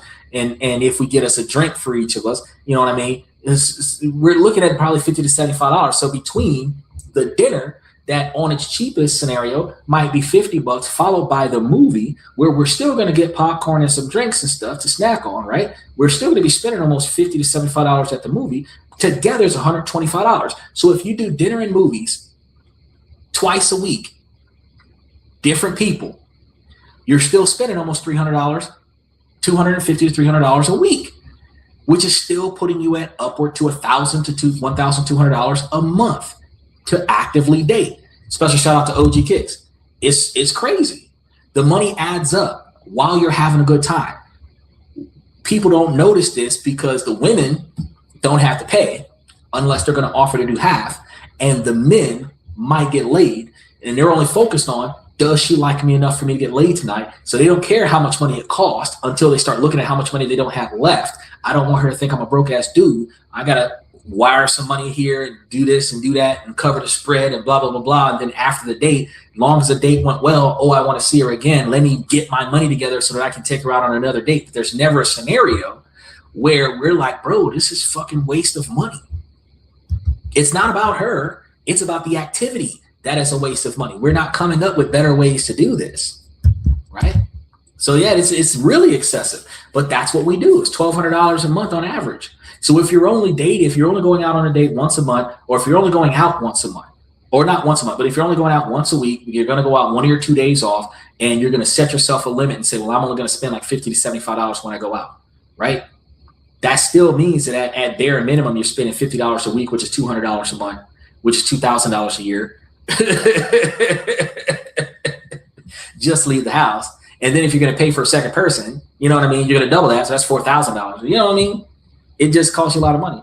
Steven says, 2 drinks an hour. Wow. You people know how to drink responsibly. I could never do that. That's why I don't drink anymore. But Steven, I'm talking about realistically speaking. If you're partying like a rock star, you might be getting a different drink every 15 minutes. But if you are trying not to look like a drunk, you're trying not to have this female carrying you out of the bar, you're trying not to have this activity not be the ending of the night activity, you're going to pace yourself. So the difference between hanging out by yourself and drinking until you can't drink no more versus being with a person that you don't want to think negatively about you, your decision making as to the frequency of how many times you take a sip out of your glass is going to be different. So when I say 2 drinks an hour, because y'all are supposed to be talking, not chugging, right? You should spend 20 minutes at least with your drink, right? She's not going to drink as fast as you, and you're going to offer to get her a refill when you go to get a refill. So you're not going to want to get up and go and get a drink until her drink is done. Now that likely you probably finish your first drink inside of the first 15 minutes. She might take a little longer to finish hers than you. Almost 20, 25 minutes by the time you get to the bartender and order a second drink, 30 minutes have passed. 2 drinks an hour. And if y'all are having a good time and y'all are dancing, if y'all are out there at a karaoke spot and y'all are singing and other stuff to that effect, there's more time in between refills, right? But even if it wasn't 2 drinks an hour, even if it was 2 drinks every 15 minutes and you're now only going to be there, still 8 drinks over the course of 2 hours is 4 drinks an hour, which is, you know, every 15 minutes you got to drink. You're only there for 2 hours. You're still spending the same quantity of money in a shorter period of time, right? It's still the same, but you know that you can go to the nightclub on average. A lot of people can go to the nightclub on average and find themselves getting in at like 11 or 12 o'clock at night, staying there till 3 o'clock in the morning, walking out of the club with a $300 bill for drinks, right? And sometimes that's when you're going by yourself. So you can imagine if you're going out there on a date, right? Now, on a psychological layer, this is going to be where the strategy really shows its power. Because when a first date involves a lot of money, it subtly changes the entire dynamic.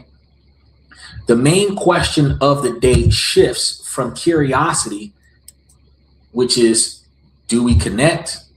Is there chemistry? To evaluation. Was this worth the bill? And then on the other dynamic is, what do I get out of the deal? And then from the woman's side of it, should I have to put out because of how much he spent on me? Which is all levels of uncomfortable thought process that people internalize. So you got to think about that. The moment a $150 check hits the table, a weight is introduced. The person who pays might feel pressure for the date to be successful just to justify the cost. The person who is treated might feel a sense of obligation. And this is going to be called reciprocity pressure. Powerful psychological force. Even if it's unconscious thought process, it can create a feeling that sometimes something is owed in return for what was paid, be it more time on the current date, be it a follow-up second date at the other person's expense, or even extra layers of affection. This pressure makes it hard to gauge genuine interest. A low-cost date removes this completely. The only things being exchanged are your time, which should be weighted equally to my time, and your attention, which should be weighted equally to my attention. When the amount of money that I spent is being weighted against your ability to show up and be here, the expectation for you to do more to bring value to what I paid makes it an imbalanced scale of judgment. By removing that unnecessary cost, the focus stays exactly where it should be, on the connection between the two people. Finally, we have the strategic layer of this situation. This is all about filter. A first date is a screening tool. You're both gathering data. By proposing a low cost or free first date, you're running a brilliant diagnostic test on your potential partner's value, because their reaction tells you everything. Are they someone who can enjoy a simple, beautiful experience, or do they require performative spending to feel impressed? If someone scoffs at the idea of a wall but lights up at the mention of a 5-star restaurant, that's an incredibly valuable quantity of information. It might mean that your values or lifestyle are fundamentally different than theirs. By starting simple, you filter for people who value creativity over valuing cost, and people who are looking for a genuine connection, not a financial benefactor. You're setting a standard that your value comes from your presence, not your wallet. And that's the most powerful position that you can take in any first encounter.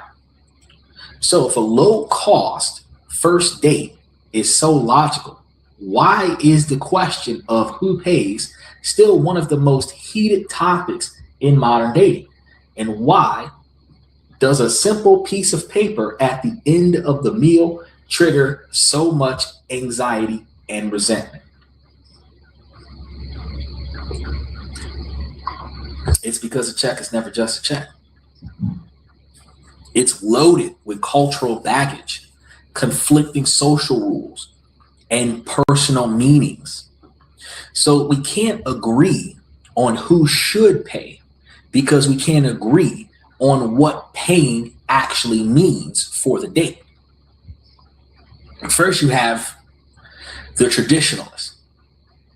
Here, the script is going to be clear. The man pays. This norm is going to be rooted in history, where the man was the provider and paying was a direct signal of his ability and willingness to fill that role. It was a gesture of courtship. Even today, many people find comfort in this tradition. For some, a man paying feels gentlemanly and polite, and it can be seen as a clear sign of interest. In fact, research by academics like Dr. Marissa T. Cohen has explored how dating scripts shape our perceptions, with findings suggesting that women often interpret a man paying for a date as a sign of a greater romantic interest. The script is familiar. It removes the awkward "who's getting this" dance, right? Then you have the modernist. In this camp, things are a lot less clear. With a woman's financial independence and a greater emphasis on equality, the traditional script feels outdated to many. Modern dating is a mix of competing ideas. Splitting the bill 50-50 for equality, have the initiator pay or take turns on a later date. For modernists, splitting the bill isn't about being stingy. It is a statement that some people believe says that we are two equals. I'm not expecting you to provide for me. It's about establishing a balanced partnership from the start, and many women prefer to pay their own way to avoid any personal feelings of a sense of obligation. I'm going to be honest with you. I strongly disagree with that dynamic. I do not find value in the woman being able to pay 50-50 because it shows me that the most that she's willing to contribute to our success is her half. A lot of relationships in modern 2026 are not going to be 50-50. And the reason being is because modern feminist models believe that if the woman pays for half of the bills, that we are equal. But relationship dynamics still make the man pay for the woman's entertainment and pay for gifts for the woman to show his love and affection. So the money that the man saves on paying basic bills is redirected towards her hair, her nails, her makeup, her shoes, her purse, her outfit, her girls' night out, her vacation. So while he may not be directly paying for 100% of the bills 100% of the time, he is still paying 100% of his income towards a standard of living where she is only putting up 50% of the bills, but 100% of what she gets in life is covered by him. And we've shown in a lot of statistics that we've pulled up that men spend about 49 to 51% of their income on women in their relationships. And those women benefit from 23% of the money that they get from their men, which leaves about 18 or 19% of money that is unaccounted for, which is luxury and wasteful spending. When a man breaks up with a woman, he gets back more than half of his income. And when a woman breaks up with a man, she loses a quarter of her subsidies, her stability. But if he's giving up half, if he's giving up more than half, and she's only gaining a quarter, they together are collectively wasting a quarter, right? So it's not 50-50.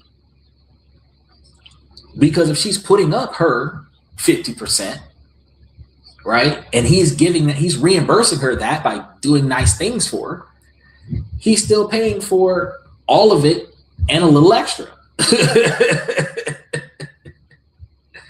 All right. So why the constant conflict? Well, it's because money is a language and not everybody knows how to speak that language.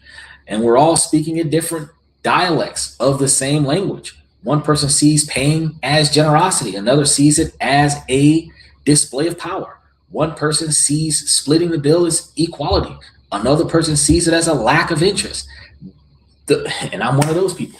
The bill becomes a proxy for all these larger values. It's a communication problem disguised as a financial problem. This is precisely where the low-cost first date strategy shines. It sidesteps the entire messy debate by proposing a date where money isn't the main event. A scenic walk, a free local event, that's something where you remove the loaded symbolism of the actual bill. You take the weapon of the check off the table, and the focus shifts from the transaction to the interaction. Now, we've established that big money changes the dynamic of a first date. But to really get why the free date strategy is so effective, we need to look at the hidden psychological levers that money pulls in our brain. The first and most powerful is reciprocity pressure. Humans are hardwired for reciprocity. When someone gives us something, we feel a deep urge to give something back. On a date, when one person pays for an expensive meal, it creates an unspoken debt. Now, this is usually subtle. Research on dating scripts has consistently found that who pays can shape expectations for what happens next. Some studies suggest that when a man pays for a date, he may have higher expectations for physical intimacy than the women.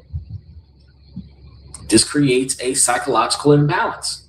The person who was treated might feel pressure to be more agreeable to the expectations, to laugh a little harder, or to agree to a second date that they aren't truly excited about, all to relieve that subconscious feeling of debt. You owe me, or in some situations, I owe you. A free date neutralizes this feeling. The only thing you owe each other is the respect of being there and enjoying the day. The second psychological trap is the sunk cost bias. Now, this is going to be a well-known cognitive bias where we've more likely to stick with something if we've already invested time and or money into it, even if it's a bad idea, right? So imagine that you're on a date at a fancy restaurant. You've dropped $200 down on a date. 30 minutes in, you realize you have zero chemistry. Your rational brain says this isn't a match, but the sunk cost bias whispers, but you've already spent so much money. You have to stay and get your money's worth out of the date. So you sit through another hour of awkwardness. A simple coffee date frees you from this particular experience. If you spent $5 on coffee and a realization occurs within 15 minutes that there's no connection, the psychologically effortless ability to say, well, it was really nice to meet you, and walk away is less difficult. Your decision is going to be based on compatibility, not your wallet. Right? The third factor is attention and memory hijacking. Because on a fancy dinner date, where is your attention? A big chunk of it is on the environment. The complex menu, the server, the formal etiquette, right? The venue becomes a main character. Now, contrast that with a walk through the park. Where's your attention there? On each other, and potentially how far you going, because you're moving together side by side, which is psychologically less confrontational.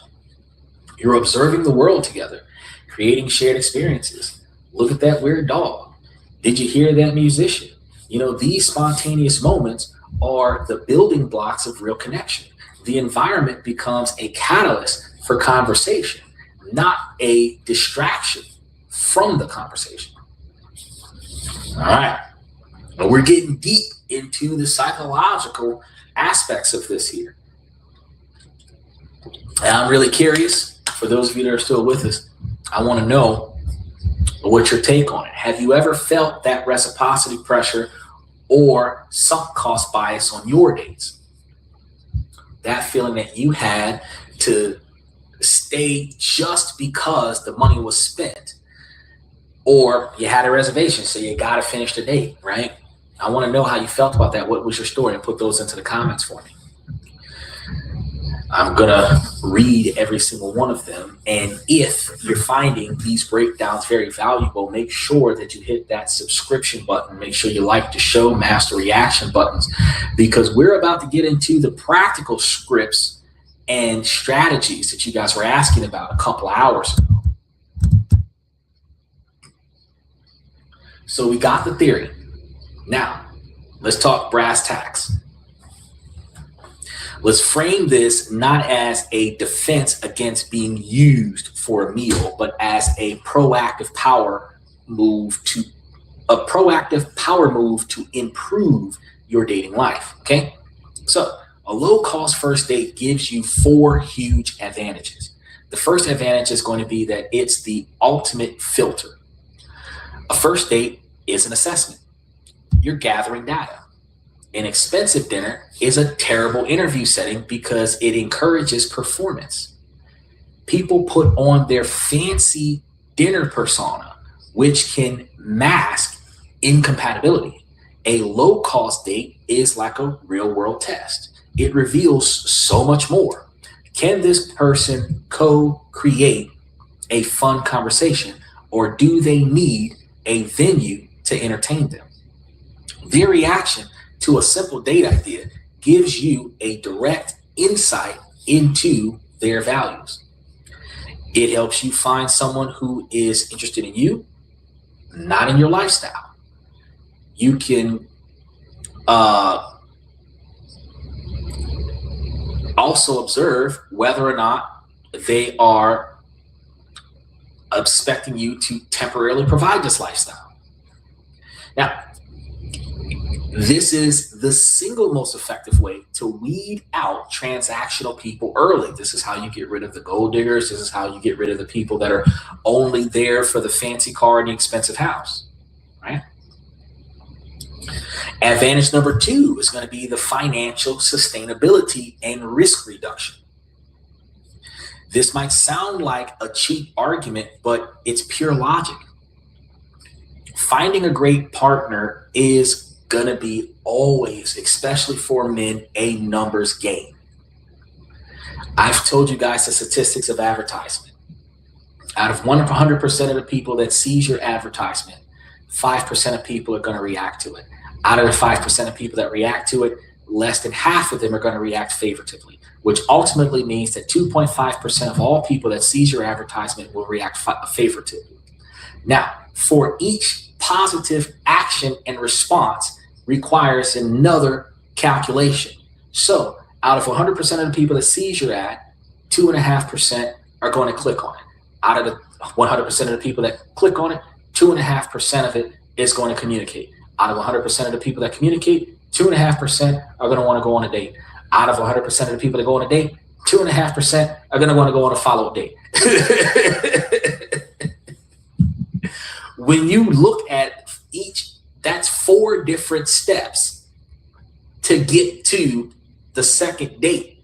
You realize that that is 3 people out of about 10,000 people that you had to interact with or passively have interact with your profile before you got to a second date individual. It's a numbers game.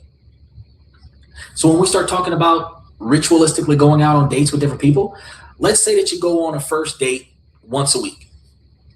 If each date is a modest $80 dinner, you're spending over $320 a month, nearly $4,000 a year. We was crunching these numbers just on the first date. That's a fucking vacation. That's financial pressure that leads to dating burnout. Adapting a low-cost first date strategy like a $5 coffee makes dating financially sustainable. It removes the risk from the equation. It allows you to meet more people and stay in the game longer without feeling drained. And you can approach each meeting with curiosity rather than thinking this better be worth $80. Advantage number 3, authenticity over performance. High-end settings encourage performance, right? We put on a mask. But who are you on a regular Tuesday night?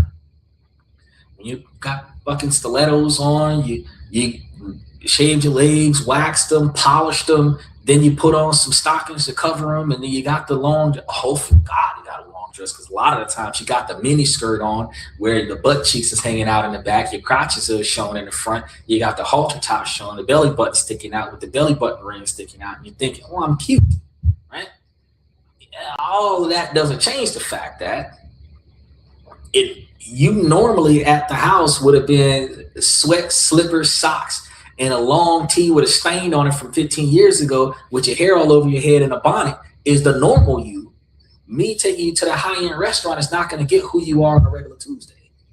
It's going to get who you pretend to be when you leave the house for a guaranteed $300 night, right? That's the person that your future partner will actually be with if you find out who that person is on the first handful of dates. What's your normal day-to-day reaction kind of behavior? Are you combative, conflictual? Are you reasonable? Are you laid back? Are you organized, disorganized? Are you on time or late? These are things that we can find out in a low pressure zone situation, right? A casual date gives you a glimpse of the real person that you might be spending the rest of your life with. You get to see their authentic conversational styles, their sense of humor, their natural pacing. You get to see if the chemistry is going to be real or if it was just manufactured by romantic lighting and expensive wine and sometimes just physical desire. Advantage number 4 is going to be the grateful exit. The graceful exit. That's going to be what it is. The graceful exit. I mean, yeah, you're going to be grateful, but it's a graceful exit. Not every first date is going to be a home run. In fact, most of them aren't. A good first date should be easy to end gracefully. Imagine trying to end a 5-course dinner after the appetizer, right? It's incredibly awkward. You're trapped. A coffee date, however, has a natural endpoint. After about 30 minutes, you finally finished your drink. And that's if you're drinking slow, right? Because if you're drinking fast, you're probably going to kill that drink in probably the first 15 to 20 minutes, even with y'all talking, right? So you can easily say that this was really nice. Thanks for the meetup. I should get going and walk out, right? A walk has a similar built-in timer. This is a low commitment structure. It gives both people an easy, polite out if the vibe isn't right, which makes the entire experience feel safer and more relaxed. Give them a walk. If you're in Florida, give them a walk on the pier. Take them out to the boardwalk in downtown Tampa. You walk from one end of the boardwalk to the other end of the boardwalk and back to the car, which at a good pace should take about 30 to 45 minutes. And at any point in time, if somebody starts feeling like they might not make it to the end, you can always just go halfway. You can go to the overpass and come back, and that's like a 20-minute walk, right? He said not all exits will be graceful. So the reason why not all exits are going to be graceful is because somebody's going to say something that's going to insult somebody else. Somebody's going to do something that's going to insult somebody else, and typically people are bitter. So what happens is that when you're offended, you lash out. And when you lash out, you try to embarrass the person and hurt their feelings and destroy their reputation in society the way that they hurt your feelings internally. But if you're with this person, they say something kind of sideways, you kind of don't feel comfortable with the situation anymore, you might feel a little bit offended, you might feel a little bit of resentment, you don't have to finish the date, you don't have to finish the meal. If it was a cup of coffee, you can take your coffee with you and exit the situation. It was nice talking to you, or even if it wasn't, thank you for coming out could have been all you got to give. If she says something slick out the mouth, instead of you lashing out, I appreciate you coming out. I'm going to wish you to have a rest of a good night. You know what I mean? And just walk off. She could be, what happened? What happened? It doesn't matter. I'm gone, right?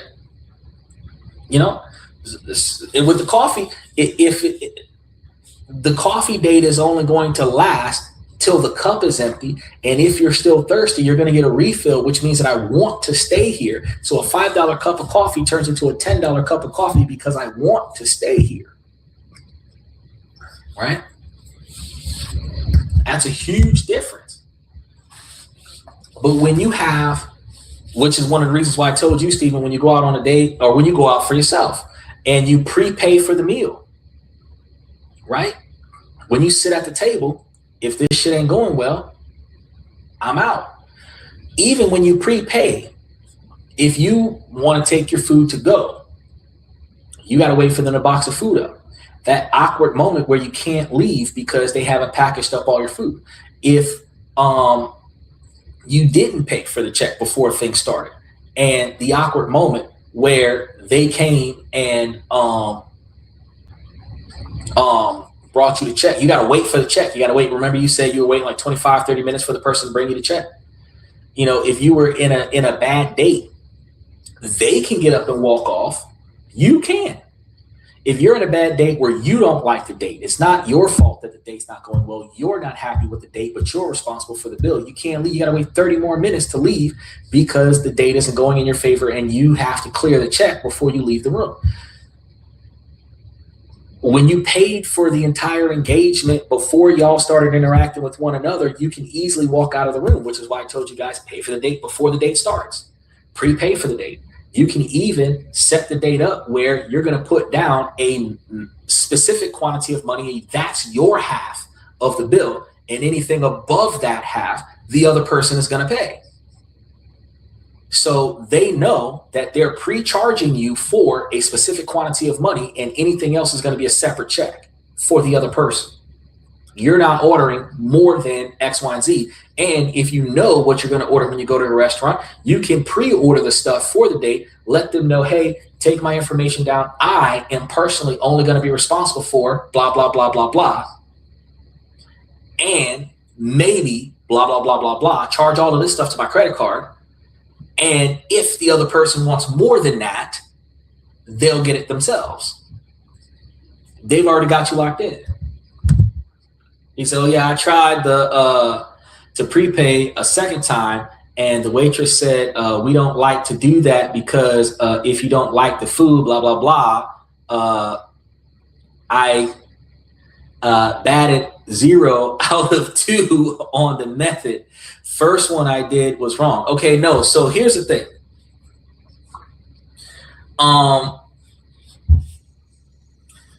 As I covered the show about that, I told you, if you're doing this for yourself, right?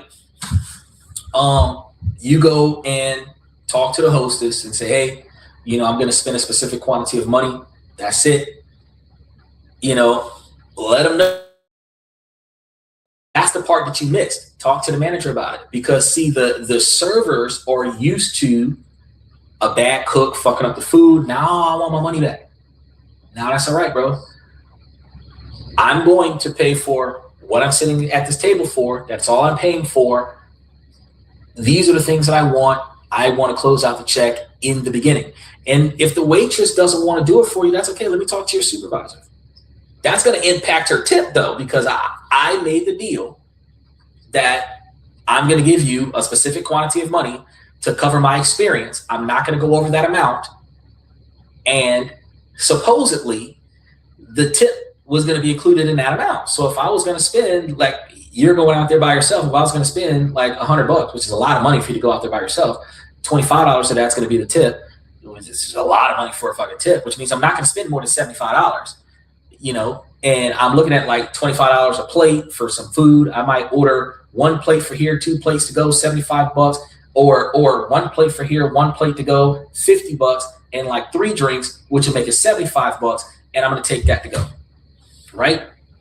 That's it. Now, your negotiation should not occur at the table when you're seated. The negotiation should be made at the hosted stand before you're seated, so that when you're seated, the server is told he's paying for his shit up front. She don't got a choice in that. He's paying for his shit up front. The hostess just told him that. The manager just told her that he's paying for his shit up front. Take everything down, this, that, and the third. So the goal, and that's why you do this by yourself. You got to practice this so that once you master it, it works out for you. Because there are going to be some ways, like you can go to a Waffle House and do this. You can go to a Denny's and do this. And some people are going to say, oh no, you know, we typically don't take the money up front, blah, blah, blah, blah. Fuck, Golden Corral will take my motherfucking money before I get to the goddamn buffet. You're taking my money from me before I sit down. That's it. This is how much I'm going to pay, right? And that's all I'm going to pay, right? Now, as I said before, the other spin on that, if you're going to get a specific quantity of food, you go into a restaurant. And this is one of the things that I tell you guys to do on a regular basis. First and foremost, do the research on your restaurant. Do the research on the restaurant that you're about to go to. They should have their menu online, the most recent one online. You should be able to decide what you want before you get to the restaurant. Okay? Now, when you get there, you should be able to tell the host that I am going to eat here, but I am going to put this much money down right now. That's not what we do. Well, let me talk to your manager. Manager's going to come in. Hey, I want to pay in advance for what I'm going to get. And that way, when I'm sitting down, there's no issues, right? Oh, yeah, that's not what we do. I understand that's not what you normally do, but that's how I want to do it. All I'm going to get is this, and this drink, I'm going to put down this much money and the rest is her tip. You're telling them strategically, I want 2 appetizers, an entree, a dessert, and 4 drinks. That's what I want. I don't even know who my server is, but this is exactly what I'm going to ask for, and I want to pay for it already. I want to pay for it right now. I'm going to give my credit card to the manager. Let the manager deal with this shit. Now all the server has to do is seat me, get my drinks, pick up my food from the kitchen. By the time the food gets to the table, the manager should have brought me my check to sign off on. It is doable. It is doable. Likewise, for example, if you're trying to go on a date with another person, you get to the restaurant early. You tell them, okay, this credit card is going to be for my event. Give it to the manager. I want you to hold on to this credit card, put everything on this card, and then when I come back for the card, whatever's on that card, that's what I'm going to get. Put an extra 20% off or extra 18% off for the service. That's what I'm going to get, right? Even if you did that way. Some servers are going to say, oh, no, we normally don't keep people's credit card. The manager will keep your fucking credit card in the manager's office. The server is not going to keep your credit card in her pocket. She might give it to the wrong customer. But the manager will keep your credit card in the manager's office. Now, when you are ready to go, what did we say before to do? If you're there with company, excuse yourself to go to the bathroom. Go to the bathroom. Wash your hands. Come out of the bathroom. Stop by the manager on your way out and say, hey, I'm ready to sign off on that thing. She's not paying attention to you, which also means do not get a seat near the bathroom. Get a seat on the opposite side of the restaurant away from the bathroom. So that is a 2-part process on that. But go to the bathroom, do what you got to do, flag down the manager as you come out of the bathroom, get him to cash you out, hand you back your credit card. The transaction is done. Now that you've done it, I'm going to give you my email address. You can, if you want to keep my card on file, when I come back, we'll do it again. Now you've got a recurring customer. The manager is going to be pleased at that. Okay, bet this dude, he's going to keep coming back because this is how he handles his business. The server doesn't have the authority to authorize that. The manager does. So where you made your second mistake was you tried to negotiate with the lowest person on the totem pole who has the least amount of authority. You have to negotiate it with the highest person on the totem pole with the most authority, which is the shift manager. That is how you do this. That's why I told you at the front door, you talk to the hostess, get the hostess to get the manager, because when financial transactions occur that involves your credit card, the person that's first responsible for it is a server, and the second person is the manager. So the manager overrules everybody else in the room. If the manager's like, fuck yeah, we'll do it. Yeah, because the manager's like, okay, I'm going to hold your card, blah, blah, blah, blah, blah. And then when you say, hey, and I'll be back next week, take down my information, I'll be back next week, and then y'all can just charge it to my card. Just like remember you said that back in the day when you used to bar hop a lot, that you had a bar tab and you used to pay it every week because the bartender got the approval from the manager so that they could keep you on file, and then whenever you come through on payday, you pay them. That same relationship comes from you talking to the person with the most authority in the restaurant at the time. And if you're going to become a regular there, you're going to negotiate with them like, hey, I just want to pay for everything right now. I don't even need the server to find me yet. I want to pay for everything right now. She can sit me. I'm still going to eat here, but I want to do everything right now. You can hold on to my card until dinner's done, but I want to pay for everything right now.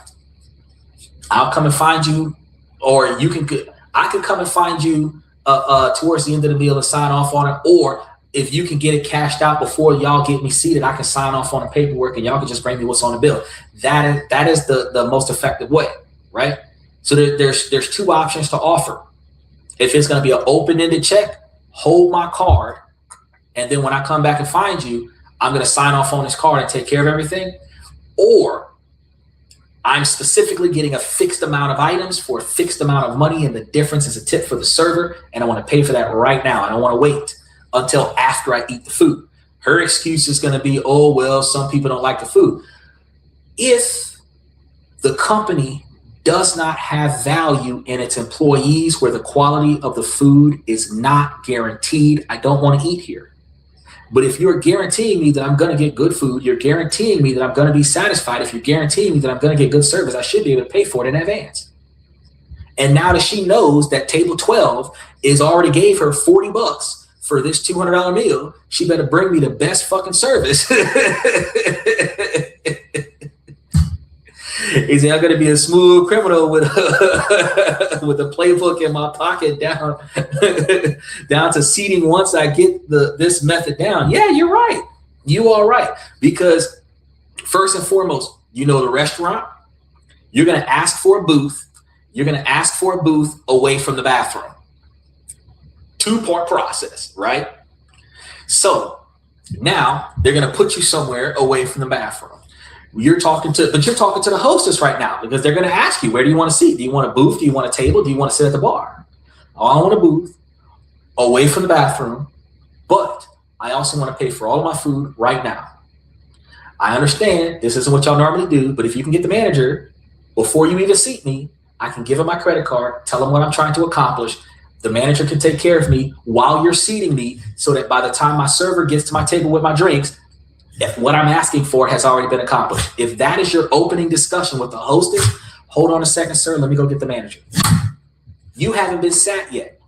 You can even tell her, hey, look, there's people behind me. You can seat them while I'm working on this, so that they don't feel like they have to make the lines stop to take care of your issue. Now they're like, fantastic. Let me get the manager. I'm going to go seat them. The manager will come and talk to you, blah, blah, blah. Everybody's getting seated in rotation. You talk to the boss. This is what I want, blah, blah, blah, blah. Cool. Now the manager will seat you.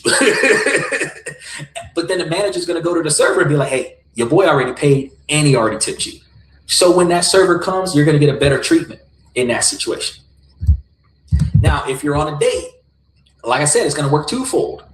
Because if you're going to get just for you, you're going to tell them, hey, I'm only going to pay for X, Y, and Z. And then when I walk out, if this is a bad date, I already paid for my share. So I don't got to worry about Dine and Dash, because I paid for my share. I got a receipt before my date showed up. I got a receipt for the items that I wanted, right?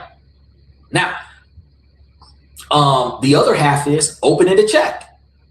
If you're going there, if they got your credit card on file, you gave them your email, your phone number, you gave them your credit card information so that they can hold your credit card on file, so that when you order stuff at their restaurant, that they have a guaranteed source of payment for your card. Bet. Now it's like, oh, just put everything on my card. Run a tab for me, put everything on my card. So that when I have to deal with my date, that I can touch base with you and we can work this out, so that I don't got to work this out at the table with my date. Done. If they've already taken money from you before, they've established a financial rapport with you, they're not going to be objective to you prepaying or you providing a guaranteed payment source, because it's just like when you go to the bar and you give the bartender your credit card, keep the tab open. As long as they got your credit card, even if you didn't pay and you walked out of the restaurant, as long as they got your credit card, they got a way to charge the bill. They're going to negotiate with you. So if you got to walk out because your girlfriend, your date is being ridiculous, I'm going to take her right now. I'm going to call y'all later, but let me get her out of here so that she doesn't mess up y'all's business. I'm going to call y'all later. They got your credit card, so you didn't run out on the check. See what I'm saying? And if they charge the card, you call them, hey, we're good. It is what it is. You know, the only flip up that you got with that is that you might get pissed off that you're charging you for more shit that you wanted to pay for because she ordered a bunch of shit and you didn't want to split the check. You just want to get this bitch out of here because she was being ridiculous. But you biting bullets when you're taking people to fucking expensive ass restaurants. But if you're planning it like this, it'll work out for you, because what they want is to get paid for what they give you. So if you're gonna pay for it in advance, bro, it's worth it. It's so, because the stress of what happens after the date is gone now because you went through it before anybody showed up. And that's gonna be another thing. If you say that we're gonna meet at 7 o'clock, you're gonna get to the restaurant at 6. Work this out with the manager between 6 and 6:30, so that if your date shows 15 minutes early, you've been there for the last 45 minutes. They're going to see you. You've already paid for the check. You may have even gotten yourself a starter drink while they're showing up. So they walk up, they see you sipping on a mojito. Oh, I'm sorry. I hope I didn't keep you waiting. I just got here. I just got this while I was waiting, you know, or they offered me this while I was waiting to be seated, right? So because you went through the stress of the setup before the person shows up, you're showing organizational skills. Now, this is going to be where the theory meets reality. How do you actually do it without the other person thinking that you're a broke or lazy individual? The secret is all in the framing, okay?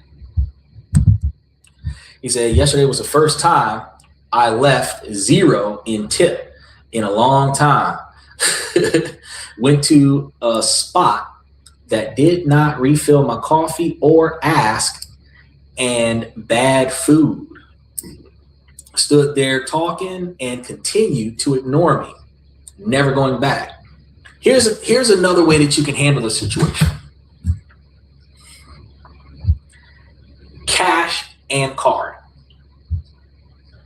So let's say you went to that restaurant, probably going to spend like $75. 10% tip will be $7.50. 20% tip will be $15. You bring what I told y'all yesterday or the day before yesterday when we was talking about this yesterday, that we really didn't need the $250 bill because the most that you really needed was $20. A 10, a 5, and 5 ones. Okay? That's all that should be in your pocket. It's $20. A 10, a 5, and 5 ones. Because you're out there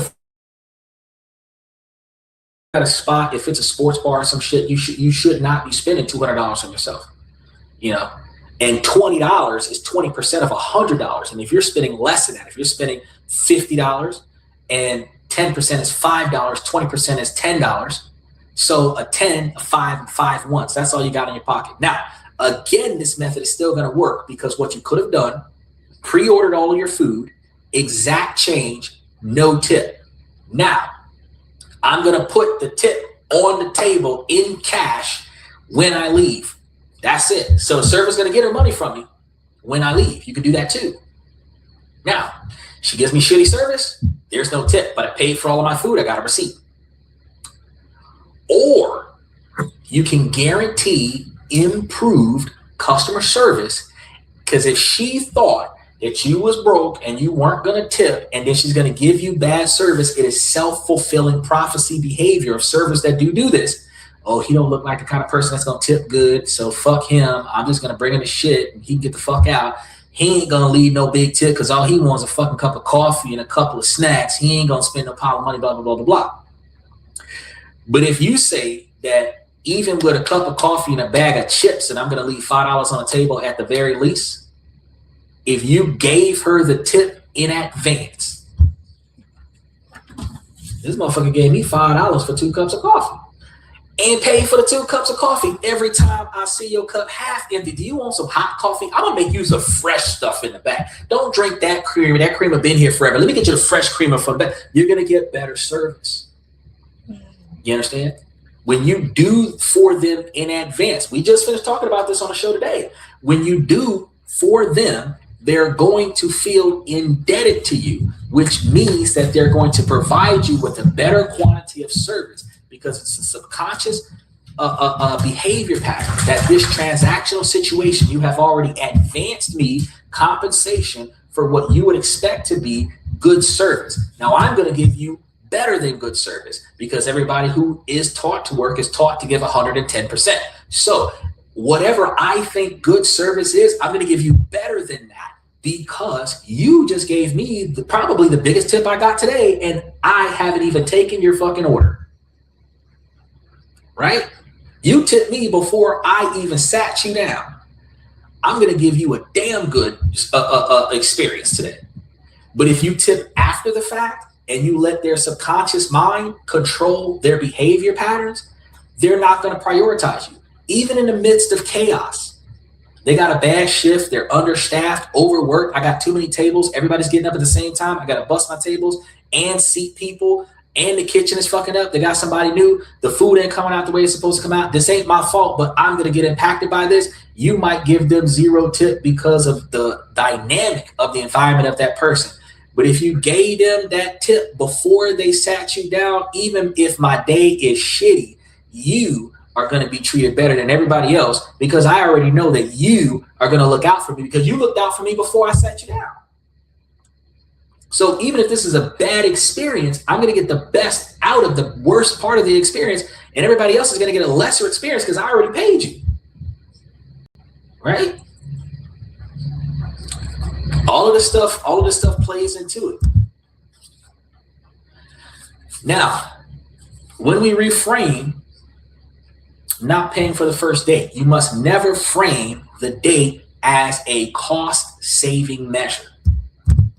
You must frame it as a better experience. And that's why I told you, hey, the whole dynamic wasn't about you saving money on the date. It was about you having a better experience during the date. If you go through the financial frustrations before the date starts, if you go through the financial frustrations before the dinner starts, you don't have to go through the financial frustrations after the dinner is over. Even if you're eating by yourself, if you went through the bill problem before you sat down, one or two things is going to happen. They're going to take good care of you before you sit down, or you're going to leave the restaurant and not experience the bad service. If they're going to be conflictual about taking your money out of your pocket before you touch the seat on the table, then they're going to be conflictual about the whole fucking experience. Right? You go to a 5-star restaurant and say, hey, I want to put $1,000 down on today's tab before and leave a $200 tip for the server before. You know, that server is the manager going to pass by that server and say, hey, table 6 left you a $200 table. Or table 6 left you a $200 tip. They go, when did table 6 get there? They just sat down, but they handed you a $200 tip. Hold on, let me go over there and go earn my $200. You know what I'm saying?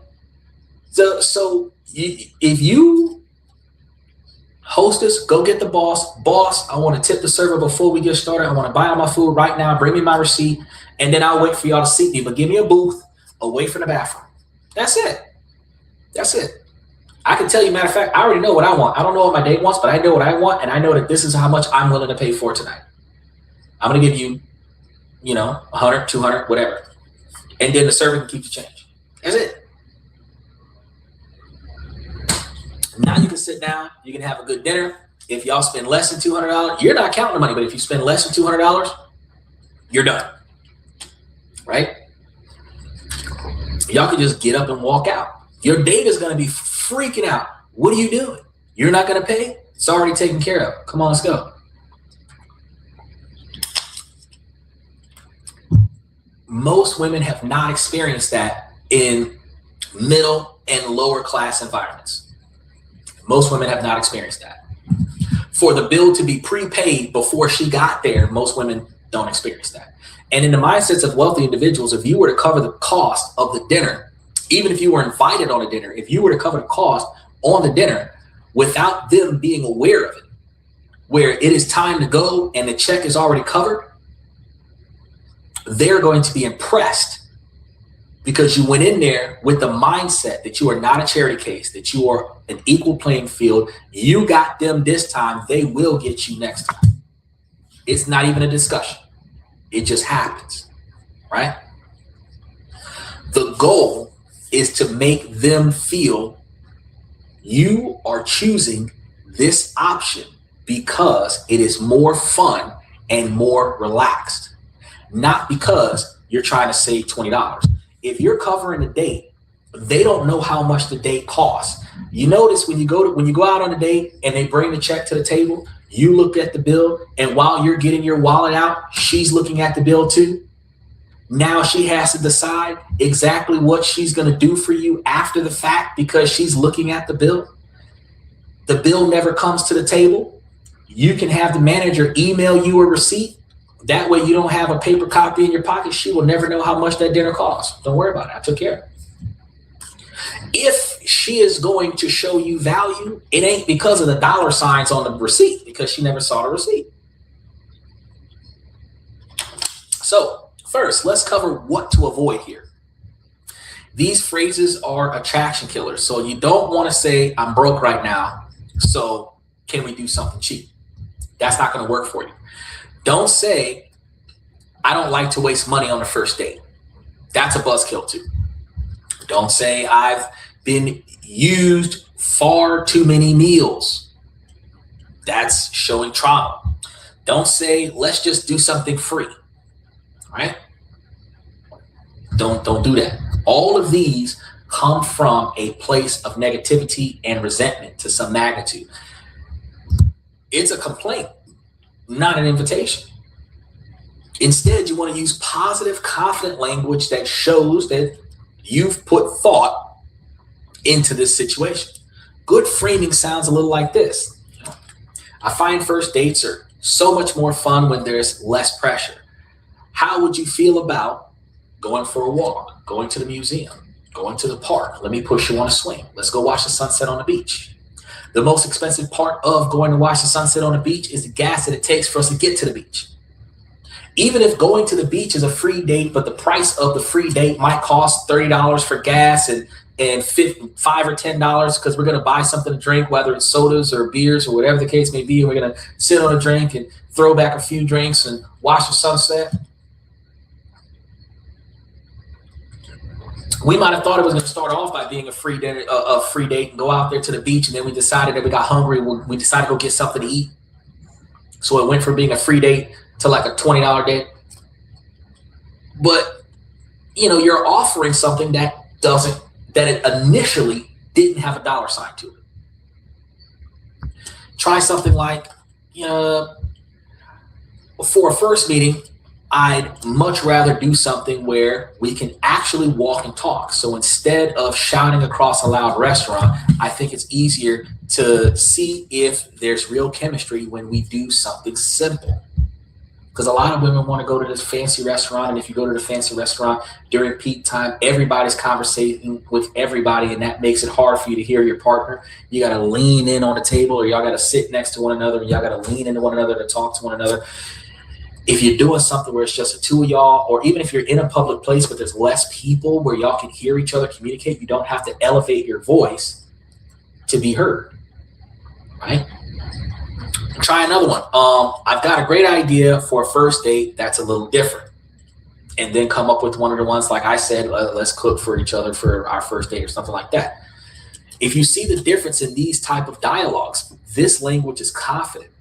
It establishes you as a leader with a philosophy, right? Now, here's a simple framework that I call the value first invitation. First step is you want to lead with the tone. State your general preferences. For example, when I first meet someone, I like to keep things relaxed and low key. That sounds good, right? Step 2, explain the why. Frame it as a better experience. For example, I just think it's better when we can actually talk and get a real sense of each other without all the pressure of a formal dinner, right? Step 3, offer a specific, thoughtful plan that you've already figured out. Don't be vague with like, want to hang out? That's lazy. Because, a lot of these young bucks these days, man, I just thought you were so fine. I was just hoping that we could chill. Maybe we could just hook up. We could link up, man, we could just, go hang out somewhere. You know what I mean? Maybe I'll get you some of you, something like that. You know what I mean? What do you think? What do you want to do? You know what I mean? They have no fucking plan. The whole idea was I saw you from over there. I wanted to hit it. And the only way that I could is if I came over here and got your contact information.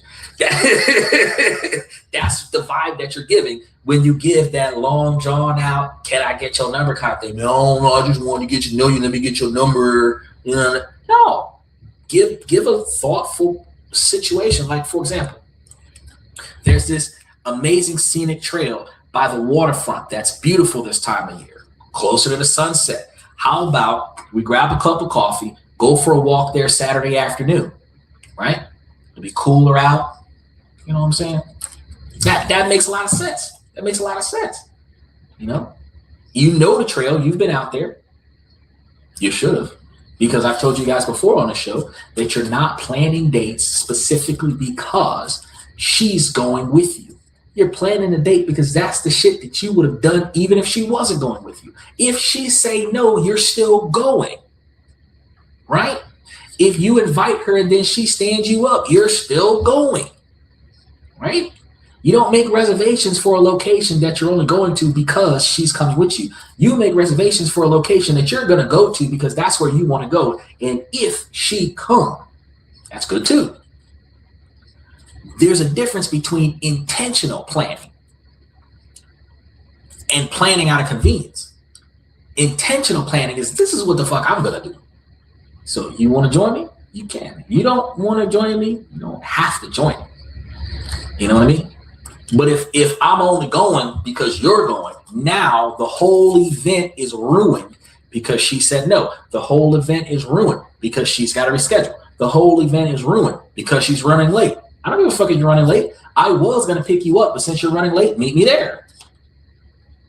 Right?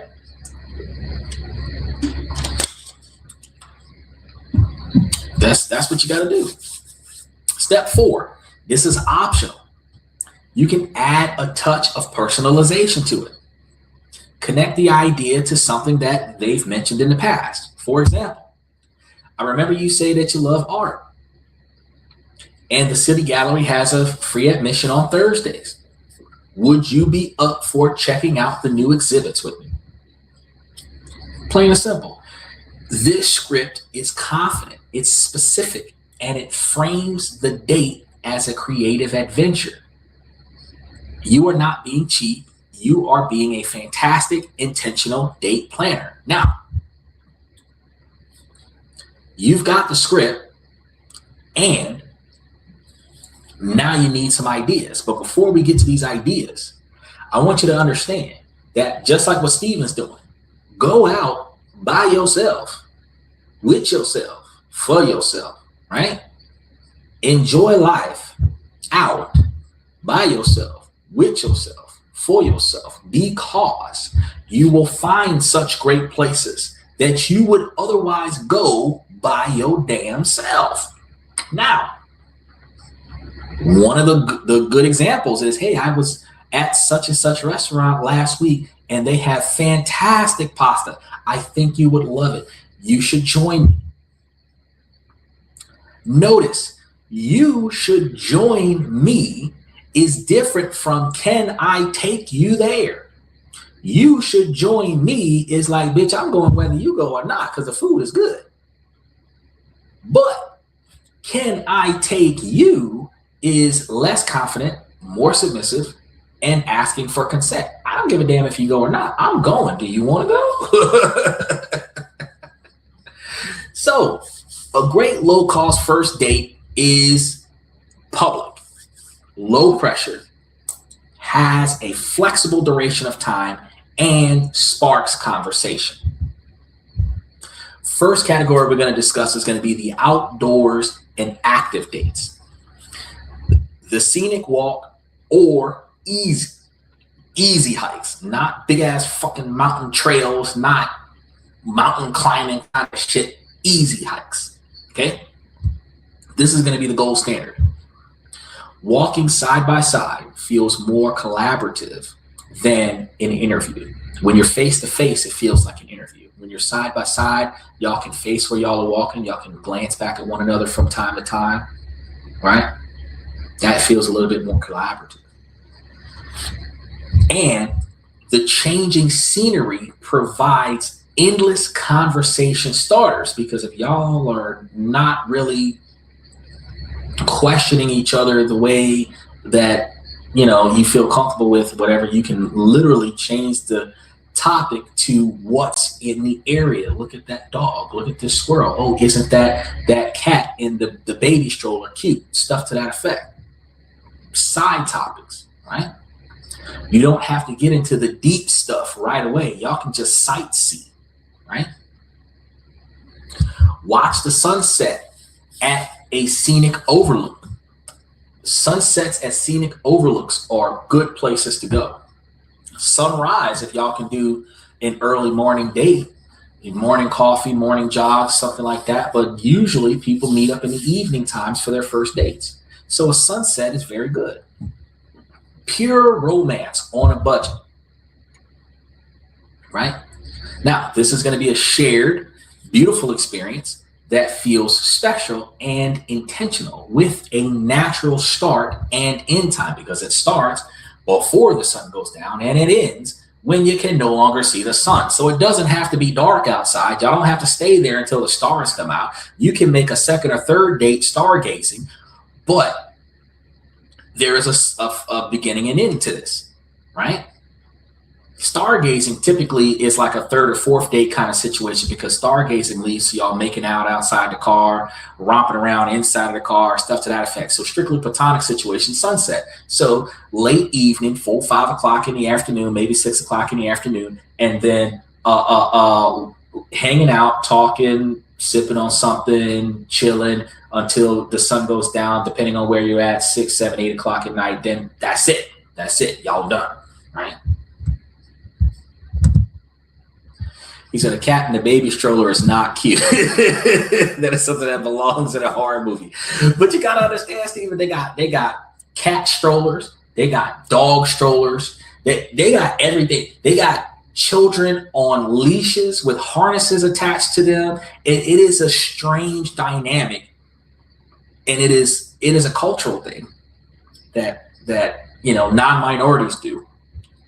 And I haven't figured it out yet why they do this, but I have seen people take their house pets and put them in baby strollers and walk with them through the city.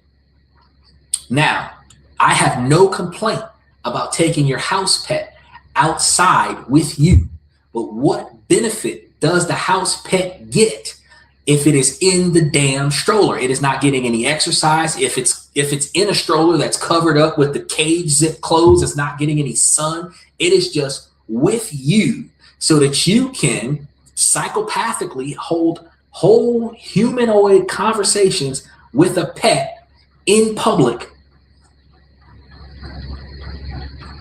Dad, that's that's what it is. But they got that. So if you like, man, look at this lady walking her cat in the baby stroller. Don't babies go in baby strollers? She got the kitty cat in the baby stroller. That I've never understood. That's a good conversation to have, right? You can even reference a horror movie that's had a cat in a baby stroller. It's something. And look, hey, Steven, you like to rib on people, right? Now, remember I told you it is better not to rib on your partner, rib on society. If you are people watching, as y'all are walking through the streets, you and your girl, you can crack jokes on the passersby. You're ribbing on the lady with the cat in the baby stroller, ribbing on the lady with the children on a harness being walked like dogs.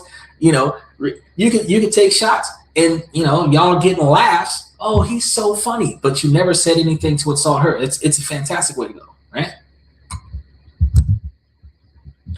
He's if I say a house pet in a baby stroller, I'm gripping up and exiting the scene while slowly walking backwards. You're like, backstep. It's like the Macarena. It's like backstep.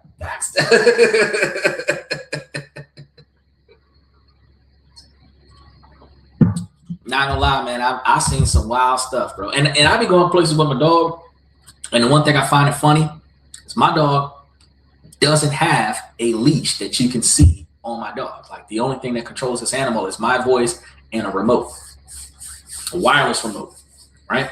So I'm walking past a woman with the 2 kids on a harness, zip tied to the parent. I'm walking past a woman with the cat in the baby stroller. I'm walking past a woman with the dog in the baby stroller. And my dog is free roaming, orbiting my person within a 5-foot radius. And boy, I can tell you it's a conversation starter, because my dog doesn't acknowledge other animals. My dog doesn't acknowledge other people. And at the end of the day, they just like, oh, you got that dog trained. I'm like, well, yes. I train my dog like I train my children.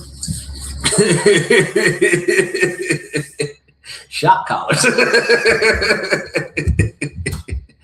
Little Jimmy, I told you, stop resisting.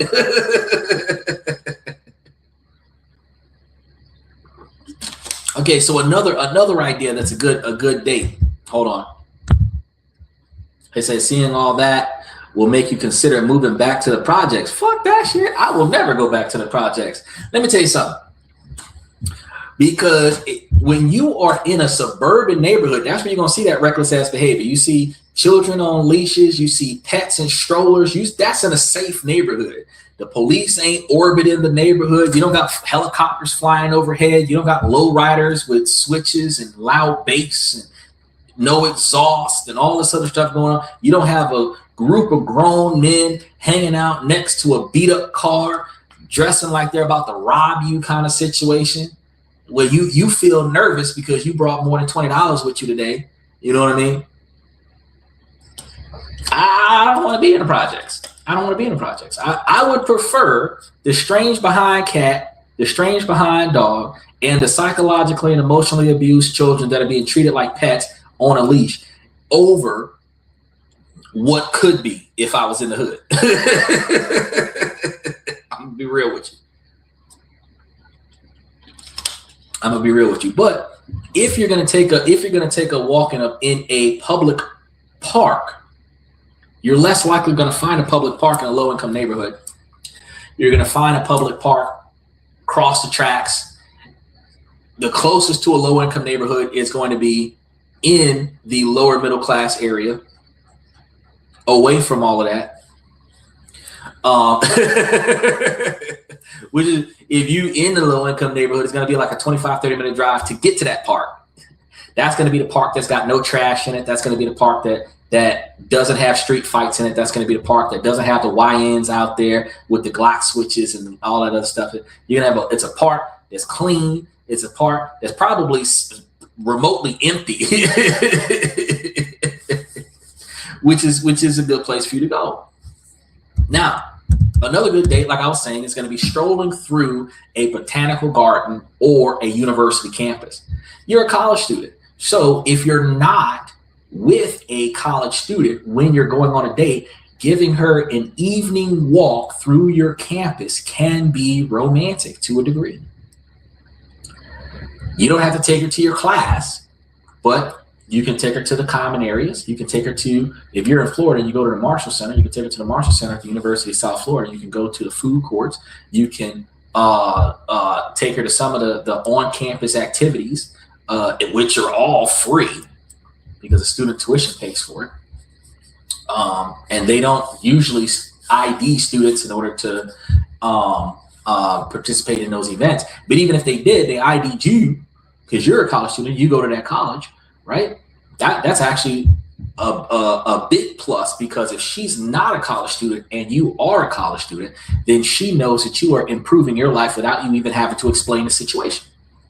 All you got to do is just tell her what you're in college for, what degree you're trying to get, and what you're trying to do with that degree. It's a conversation starter, right? But there's a lot of stuff near the college. Usually, most colleges in most states, in most cities, have a lot more activity near the college than away from the college. So, botanical gardens walk through a community college or a university college campus, or parking near that area and then wandering to the nearby activities that are near the university, right? Because usually small towns are built next to a university, right? All the entertainment scenes and everything to that effect. You can walk the strip without actually having to go into any of the venues, because some downtown nightlife looks amazing from the outside without having to go in and experience the chaos of being inside. These feel a bit more structured than a park and offer more specific things to talk about, from interesting plants to cool architecture, but it is something to do. Now, the second category is going to be cultural and curiosity dates. Again, I tell you, free museum or art gallery days, which you're going to know about if you're going to these free museums and art galleries, right? This immediately gives you something to talk about other than yourselves, because y'all can only talk about each other for so long before you start feeling pressured and interrogated. You can share opinions and then learn about each other's tastes organically. The same way we just finished discussing the pets, and we found out that you really dislike pets and strollers. I'm indifferent by them. I think it's a waste of equipment And if that raggedy ass animal ain't got their damn feet on the damn ground, they ass should stay at the damn house. And I treat the children the same way. If your raggedy ass ain't gonna put your 2 feet on the damn, I ain't carrying shit. If you put your 2 feet on the damn ground and walking, you ain't going with me. You gonna stay here until you can walk for yourself. Daddy won't never take me nowhere. Not till you 5 or 6 years old. When you can walk by your damn self, then we'll go. Shit. Yeah, I want to have the kind of children talk about something. That's okay. I can do it. I can do it. Now, another thing is going to be exploring local markets, just like I told y'all at the beginning of the show. A farmer's market, a flea market, going to be vibrant, active environments. You can people watch. You're good at that. Comment on interesting items and have a shared adventure without actually having to buy things. You can window shop, not actually buy stuff. Attend a free local event. Check out free concerts in the park, open mic nights, local festivals. And we're in June right now. There should be all kinds of free activities coming up in June and July. There's going to be the summer festivals coming up in August, September, and October. Strawberry festivals, carnivals, all this other shit going on. So get involved in those. Even if the event itself is terrible. Bad structure, poor setup, equipment looks terrible. The locals are like hillbilly style. Doesn't matter. It still gives you something to laugh about together, right? As long as there ain't nobody she related to or she'll take offense to it. Category number 3, the casual and cozy dates. So that always explicitly discussed classic coffee date. It's going to be a classic for a reason. Alleviate it by suggesting that you grab a cup of coffee, but then you elevate it to a walk through a cool neighborhood. So you can start with something simple like, let's get some coffee. Then after you get the coffee, let's go for a walk. You're adding to the date as you go along. It's a cheap, short, and incredibly low pressure scenario. Y'all can keep the walk within a certain radius of your vehicle if you guys drove a certain distance. That way it's not that far to walk back to the car. So if y'all met at the coffee shop, your car and her car is in the coffee shop parking lot. Y'all go for a walk after that, down the street, wherever y'all go to, right? Walk around a couple blocks and come back to the car, right? Bookstore browsing. This is going to be another one. This is like more on the magnitude of if you and or your date might be more of an intellectual type. Meeting at a large bookstore like Books A Million. You can wander the aisles, show each other your favorite books, laugh at ridiculous covers, take them over to the hentai section. It's a great way to get a sense of somebody's personality by the books that they select. Somebody who picks up comic books, somebody who picks up manga, you know what kind of person they are, versus somebody who picks up a textbook, versus somebody who picks up a dictionary, versus somebody who picks up some historical biography of some sort. Right? Category number 4, playful and competitive dates. I strongly recommend that when you get any kind of competitive date, that there is always an opportunity where you two are on the same team. Because while it is fun for the two of you to compete against each other, you do not want a relationship where it is always me versus you. You want a relationship where it's us against the world. So if you can do teams, it's us against the world. If you can do individuals, you want to do Mr. and Mrs. Smith, do some laser tag, where I'm going to keep you from getting got and you're going to keep me from getting got. And every now and again, we might shoot each other in the back. Right? But thrift store challenge. This is a fun and creative one. I mentioned this one a few weeks ago. If you go to a thrift store with a mission, find the most ridiculous outfit for the other person to wear under $10. So that means y'all gonna spend at most $20. You get to stimulate her mind for shopping, but y'all get to do something for each other, which actually is good for another reason, because you start your experiences with her by showing her that I'm gonna pick your stuff and you're gonna pick my stuff, and we're not gonna complain about this shit, right? So you're not gonna get to a scenario and, oh, you can't tell me what to dress. I've been telling you what to wear since our first date, right? That was a game, but I was serious.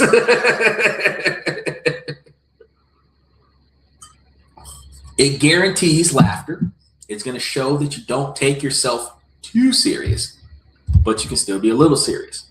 Mini golfing or arcade games with the current genre of individuals that does a lot of gaming. It's not always going to be free, but these are usually very inexpensive, and the activities takes the pressure off maintaining constant conversation and allows for playful teasing. So y'all can find y'all a game room, y'all can find y'all a local play center, and you know, put forth $10 or $20 to go there and have a few games. Now, just one important note that I want you guys to take with you. Always keep the first date in a safe public location, right?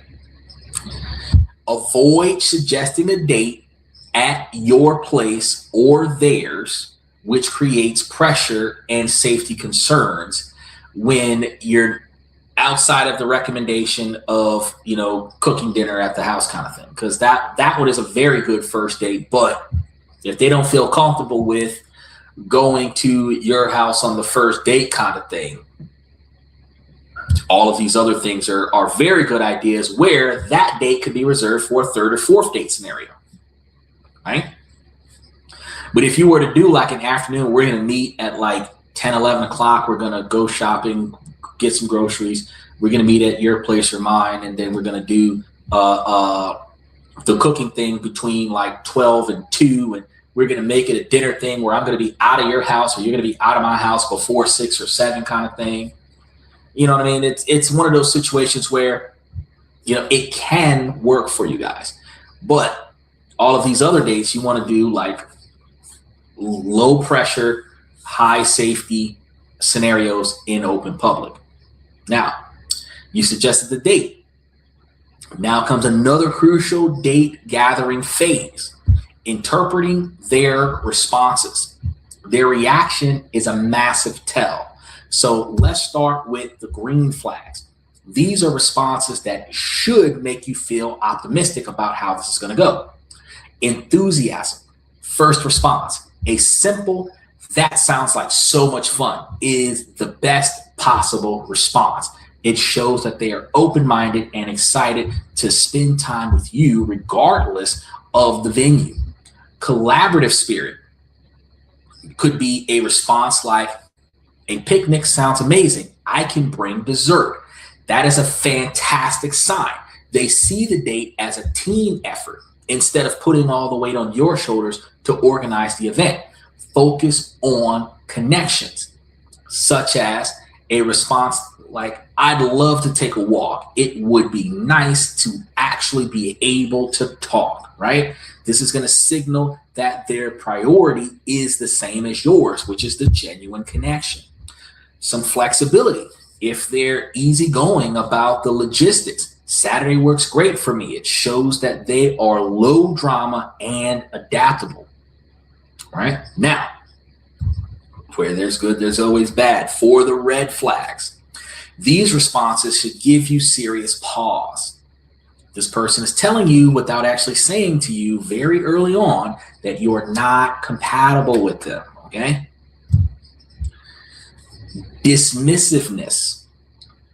That's going to be the first cue that this isn't going to work. Any response that scoffs at your idea is a major red flag. A comment like, I don't really do coffee dates, reveals they equate their self-worth with how much money is spent on them.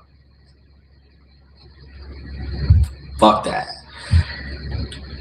The test. This is another way that you can find out what's going on with them. Sometimes they'll push back with a challenge like, oh, so you're one of those never pay guys, or I was hoping for a real dinner. They're testing you to see if you'll buckle and offer something more expensive. This signals a transactional mindset. Ghosting. We already know about this one, but if you suggest a thoughtful walk and they simply disappear, canceling consistently or rescheduling all the time, consider it a bullet dodge. They have filtered themselves out of your life. Entitlement. If they complain, like when bitches complain about going to Cheesecake Factory, or act as if they are entitled to an expensive outing, they are showing you exactly who they are. This is a character trait, right? Not a failure on your part. This is their character trait. When you see these red flags, you don't argue about it. You just recognize the incompatibility. You can then say, no problem.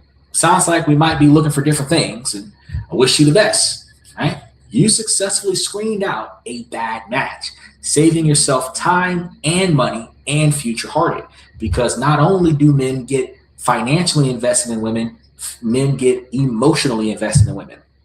Women invest time more than they invest emotion. And the only thing that a woman can claim that she has sacrificed in her life for the sake of a man is her best years, her youthful years, time and potential effort. That's it. And the only effort that they have is like emotional availability, right? Guys are putting their livelihoods down in exchange for a long-term companionship. So deviating from that from the beginning, you putting yourself in a better position where you're not being taken for a ride, specifically because you're offering a penny. So does this mean that you should never pay for a nice dinner? Absolutely not. This is what makes this a sophisticated philosophy, not a cheap trick. The never pay framework is a strategy for the first date. The first date is a screening and interview with a stranger to see if they have a spark with you process. Once you have established mutual interest, you have established value in the person, the dynamic is going to shift. You're no longer screening them, you're relationship building. And in this phase, spending money on shared experiences is a beautiful thing to do. So paying for the third date is fantastic. Y'all can have a walk the first time, a sunset the second time, a museum the third time, and then an expensive dinner. Y'all can have a hike in the neighborhood, a community flag football event, community service, gardening thing, and then the cooking at the house for the fourth date kind of situation. Y'all could have 2 free dates, 1 low-cost date, then an expensive date, right? When you start committing to this person before you start financially committing to this person, right? You start spending more money when the spending is no longer about proving your value as a man, but about sharing your life with the other person. Now, here are the signals it's time to transition. When mutual interest is clear, after about 2 or 3 simple connections, focused dates, you both know that you like each other. The pressure is off. Now it's time to say, I'd love to take you out to that Italian place that you mentioned, right? When you move from screening to building, the goal is no longer to test for compatibility. It is to build shared memories. So a concert or a nice dinner is a wonderful way to build deeper bonds. When it becomes an act of genuine generosity, you start spending because you genuinely want to treat this person and share a beautiful experience with them. with no expectations of anything in return. So if you guys started with the walk, turned it into a coffee, stopped somewhere because y'all got hungry, it went from free to $10 for the two of y'all to $20 for the two of y'all. The date ultimately ended with like $30, and y'all did 3 activities over the course of 3 hours. But it was a progressive date where I decided to spend money because I continued to value your presence. I continued to value your involvement, right? And oddly, I might pay for the coffees. She might offer to pay for some of the meal, and then I might add on to that extra stuff, right? She might pay for the coffees, and then I might offer the snacks thereafter. Grab us some appetizers, right? When a special occasion warrants extra involvement, this is when you transition. Celebrating a birthday or a promotion is a perfect time for a more extravagant date. The gesture is about celebration, not qualification.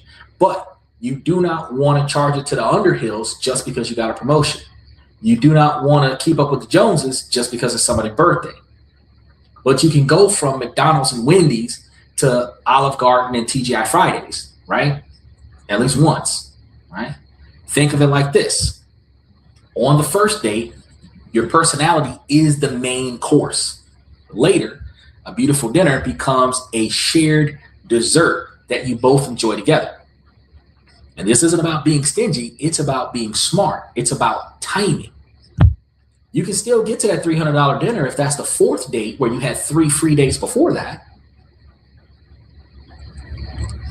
right? But you're not starting with $100 a date from date 1. The 4th date, you're typically committed because you should have figured out that this is the person that I want to try to spend the rest of my life with by the 3rd date. So if the 4th date is a $300 dinner, it's like we're celebrating the transition into long-term commitment. That makes sense. So we started with the phrase that makes most of us uncomfortable: never pay on the first date. And we've taken it apart and rebuilt it into something that feels not just logical, but powerful, right? Is that Olive Garden might be cheaper than McDonald's these days. Well, yeah, because Olive Garden got that 2 for $25. So for $50, you can get 4 plates of food. McDonald's got the big arch is like $12 or $13 for the large value meal. You get 2 of them for $25, but it's just 2 sandwiches, 2 fries, and 2 drinks. If you wanted anything else, you're paying like $35, $40 at McDonald's. 2 combo meals at McDonald's might cost you $50. You're right. But it's the atmosphere. See, Olive Garden is going to be the broke man's cheesecake factory. You're going to be, it's like going to Red Lobster without having to spend $3,000. The Olive Garden might work us up to McDonald's.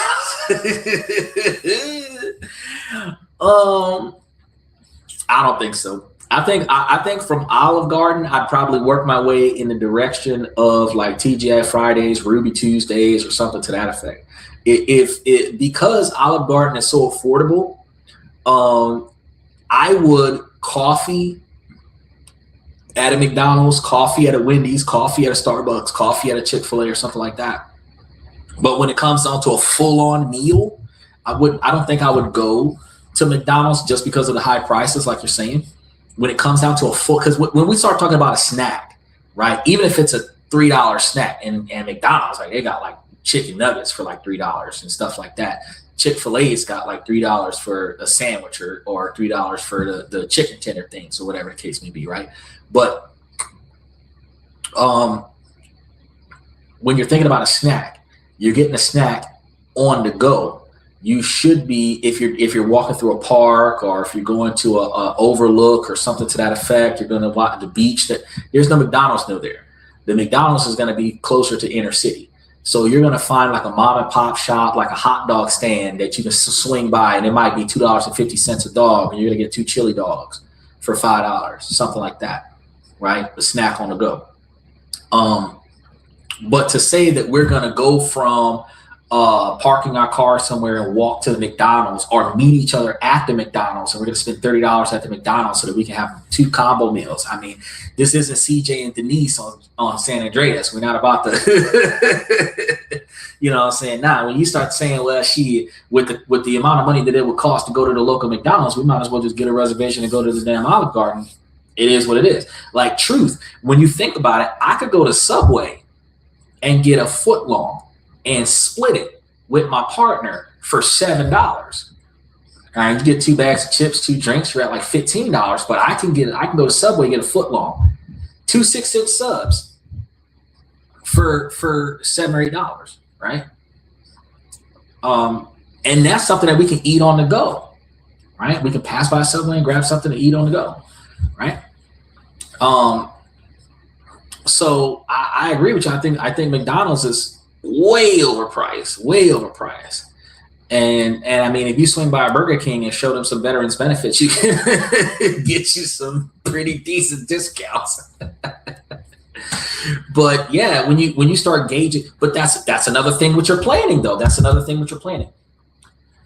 As a man, since it's primarily on us to figure this shit out, instead of deciding what to do when you meet the girl, you should already have a plan of action in the vicinity of where you met the girl. That way, you would have went there anyway. From this spot, I would go down the street to such and such location. He said, I'm just saying, if the Olive Garden goes well, the next day could be McDonald's because that is an expensive date out of 2. Yeah, okay, so price-wise, you're right, but the problem is that McDonald's is considered a low-scale date. So even though McDonald's costs more money than Olive Garden, and one of the reasons why Olive Garden is so affordable is because Olive Garden is competitive to the eating out market, where food is starting to become too expensive and less people are going out to upscale places because they eat on the go. And Olive Garden is not an eat on the go scenario. The culture is changing from sit down and eat to get it in the car to go and drive away. So Chili's makes a lot of money. Applebee's makes a lot of money off of their to go for everything that people would sit in a restaurant and eat. You notice that most restaurants are smaller now, 25 tables at the most, and the rest of it is to go stuff, right? So the majority of individuals don't really stay and eat. Right? If they eat at the house, because a lot of people eat in the car while they drive, right? We don't prioritize the time it takes to enjoy our meals. So you are right. Price-wise, McDonald's will be a step up, but class-wise, culture-wise, McDonald's will be a higher price but a lower grade. Now, yeah, if I like a specific item from McDonald's, she likes a specific item from Chick-fil-A, yes, the next date could be like, instead of us going to Olive Garden, we could go get one item from her favorite restaurant, one item from my favorite restaurant. We could eat those things together. Like I told you guys, the treasure hunt for food. We can go get like a onion rings from Sonic, the Burger King fries, the McDonald's shakes, you know what I mean? Stuff like that. The Chick-fil-A nuggets, right? Pull it all together and then go to a park somewhere and eat it all. That's an adventure in and of itself. He said those golden arches must be earned.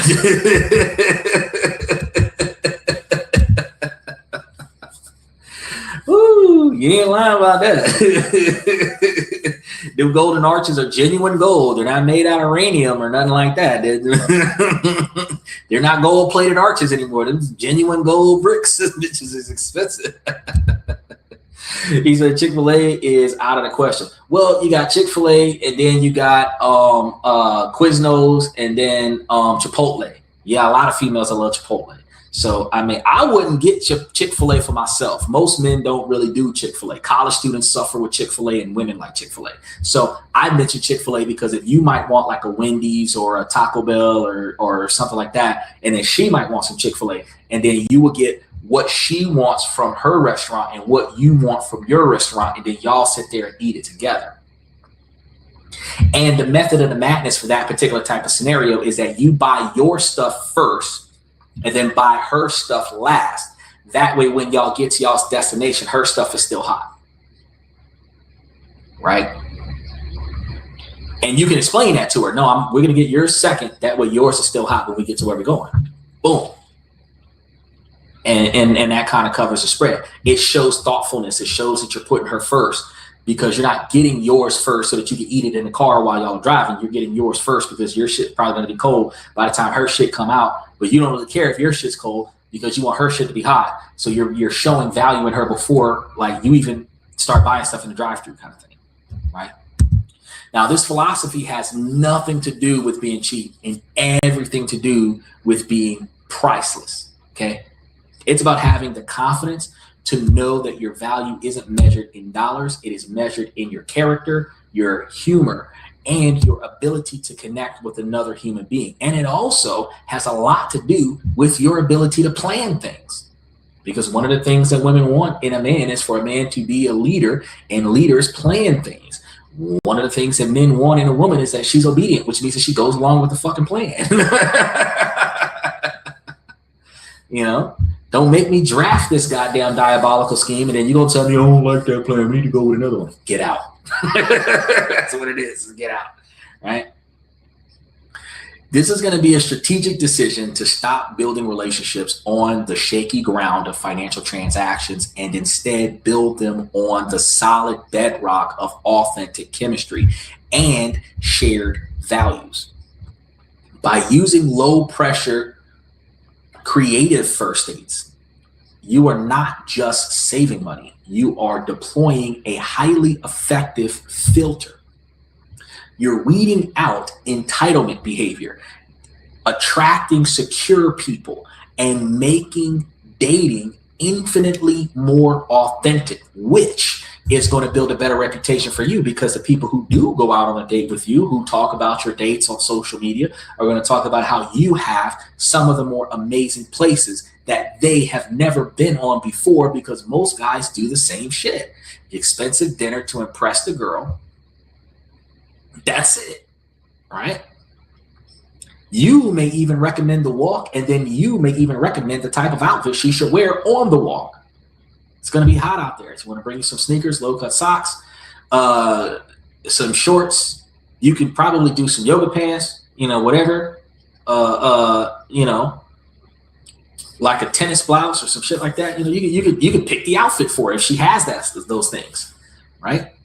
And if you're doing that on first contact, like, hey, I'm going to go here. This is the kind of outfit that you could probably wear for this particular activity. You're picking her clothes for the event. Throughout the date, when you start picking her clothes for the event, she ain't going to start talking back to you about it now, because you've been picking her outfits since the first date, right? But if you pick her outfit before the first date, you ain't got to tell me what to wear. I know what to wear. Never mind. I'm sorry. And wrap that situation up. Is it a park bench with a picnic basket is the way to go? Forget overpriced meals. On that note, I need to get a picnic basket to make my dates more official when I get my next college. Well, you can get a picnic basket, but and a picnic basket symbolism would be really cute. The girls would love that, because we don't usually do picnic baskets. A lot of people would just put all the stuff in Tupperware and then put it into a grocery bag and just bring that. Some of us have the tote bags from Walmart where we put everything into the tote bags and we just show up with those. So if you have a traditional style picnic basket, like the one from Yogi Bear, that would be like a very romantic gesture, like from the movies, to start pulling out pre-made food from the picnic basket. But that also means that you would have to create the pre-made food, prep the pre-made food, put it into the fridge, make sure that it's really chilled, or freeze the shit if you're going to be putting it in a car, driving it somewhere in the hot sun, and it's going to thaw out until you get to the event. You want to, you know, put the food at the appropriate temp, so that, and then pre-portion everything and then put it into the picnic basket. And in that dynamic, I'm going to recommend, since you've never done that before with the picnic basket, that you layer the food with some type of plastic wrap or aluminum foil to cover the food, and then put the tablecloth on top of the food. This is going to work for you two ways. One, after you portion all the food in any of the Tupperware that you're going to put it in, if all of the Tupperware is covered by something, nothing gets on the tablecloth. Separates the food from the tablecloth. Two, you're going to be pulling stuff out of the picnic basket from the top down. So the one thing that should be at the very top of the picnic basket should be the thing that's going on the ground, so that you can put everything else on top of the tablecloth. Then three, pick a really nice tablecloth that you're probably not going to put on your tables after this. You can get one with pretty patterns on it, and they're really cheap. You can get a picnic basket and then get you like a tablecloth that's got like some flowers and different abstract patterns and designs. You don't have to get just a regular plain white sheet. You don't have to get like a regular checkered thing. You can get something that's got like really interesting patterns. You can get you something that's got like Marvel and Capcom on it or something like that, something that shows what kind of person you are. You can find one probably that has like Ash catching all the Pokemon and stuff, and you can crack some jokes about catching them all. You know, whatever floats your boat. You know, but whatever you get, also make sure that it's an extra large. And the reason why you want to make sure that's an extra large, you want to have room for you to be able to sit on one side of the tablecloth, her to be able to sit on the other side of the tablecloth, and you be able to fit all of the food in between the two of you, okay? So you don't want to just get a regular small one. You want to get like the extra large one so that you can just like, and just like kind of spread all that stuff out. So that's just one of those ideas that you want to take into consideration when you start doing that. Now, you guys got to remember, the goal of a first date is to discover, not to impress. I know the last 30 years, that's what we've been doing is impressing the other person to convince them to stay. That's not what we're doing in 2026. The most valuable thing that you can bring is your full, authentic self, right? And ladies, y'all got to figure out what y'all value is, because on the first date, you're not putting out, you're not bearing children, you're not washing nothing, you're not organizing nothing. You know, so y'all got to figure out what the fuck y'all doing to bring value to this date besides looking cute, right? Y'all got to do something, right? Because in 2026, if we starting to get creative the way we used to do in the 80s and 90s, y'all gonna have to do something more than just like fake eyelashes, fake hair, and 20-inch stilettos. Y'all gonna have to do something different, okay? Because real connection isn't something that you can buy. It's something that you build. One genuine conversation at a time can lead to a lifetime of happiness. Now, I'm going to want to hear from you guys. What is your philosophy on paying for the first date? Because I know y'all heard mine. And more importantly, what is the best, most memorable, low-cost date that you guys have ever been on? I want you guys to take your time to drop those stories and ideas into the comment section, because your ideas might be the one that helps someone else find an amazing connection, which will change their life forever.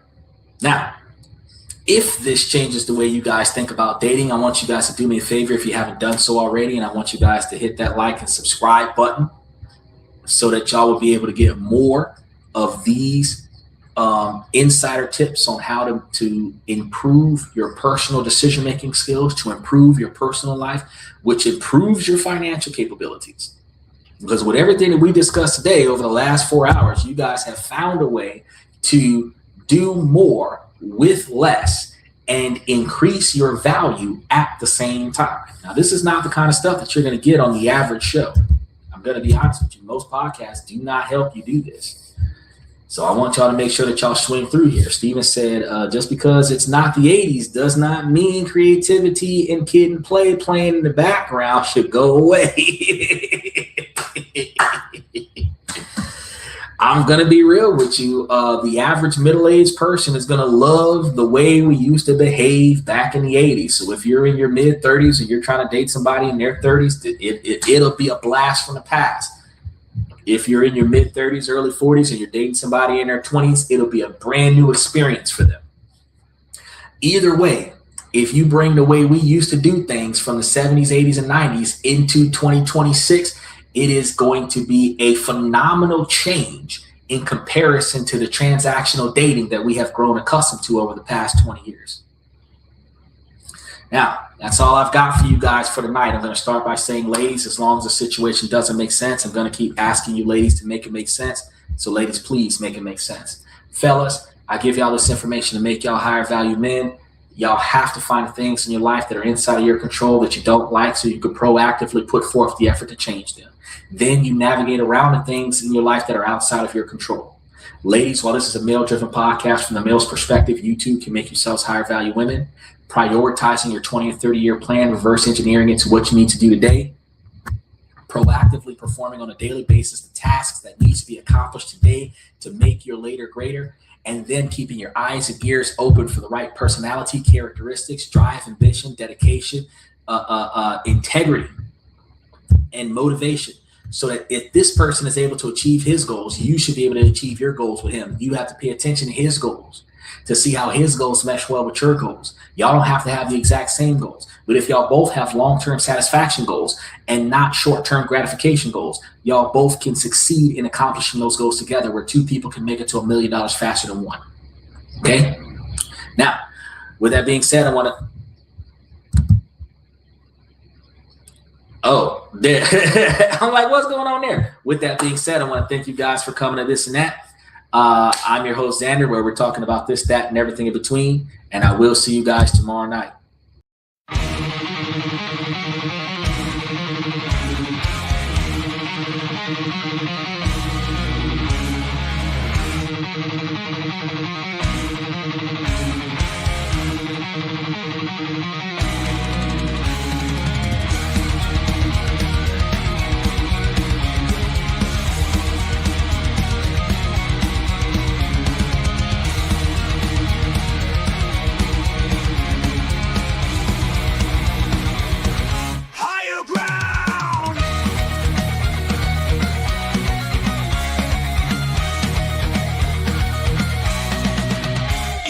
Chase validation, now I validate myself. Building inner strength, putting doubt upon the shelf. No more unnecessary drama, no more wasted time. Climbing higher, constantly making my own climb.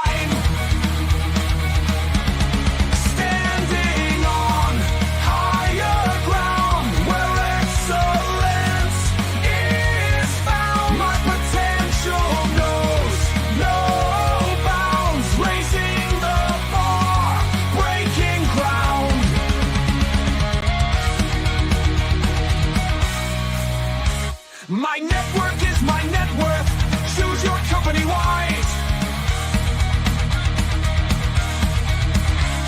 Surround yourself with eagles, not with sheep in disguise.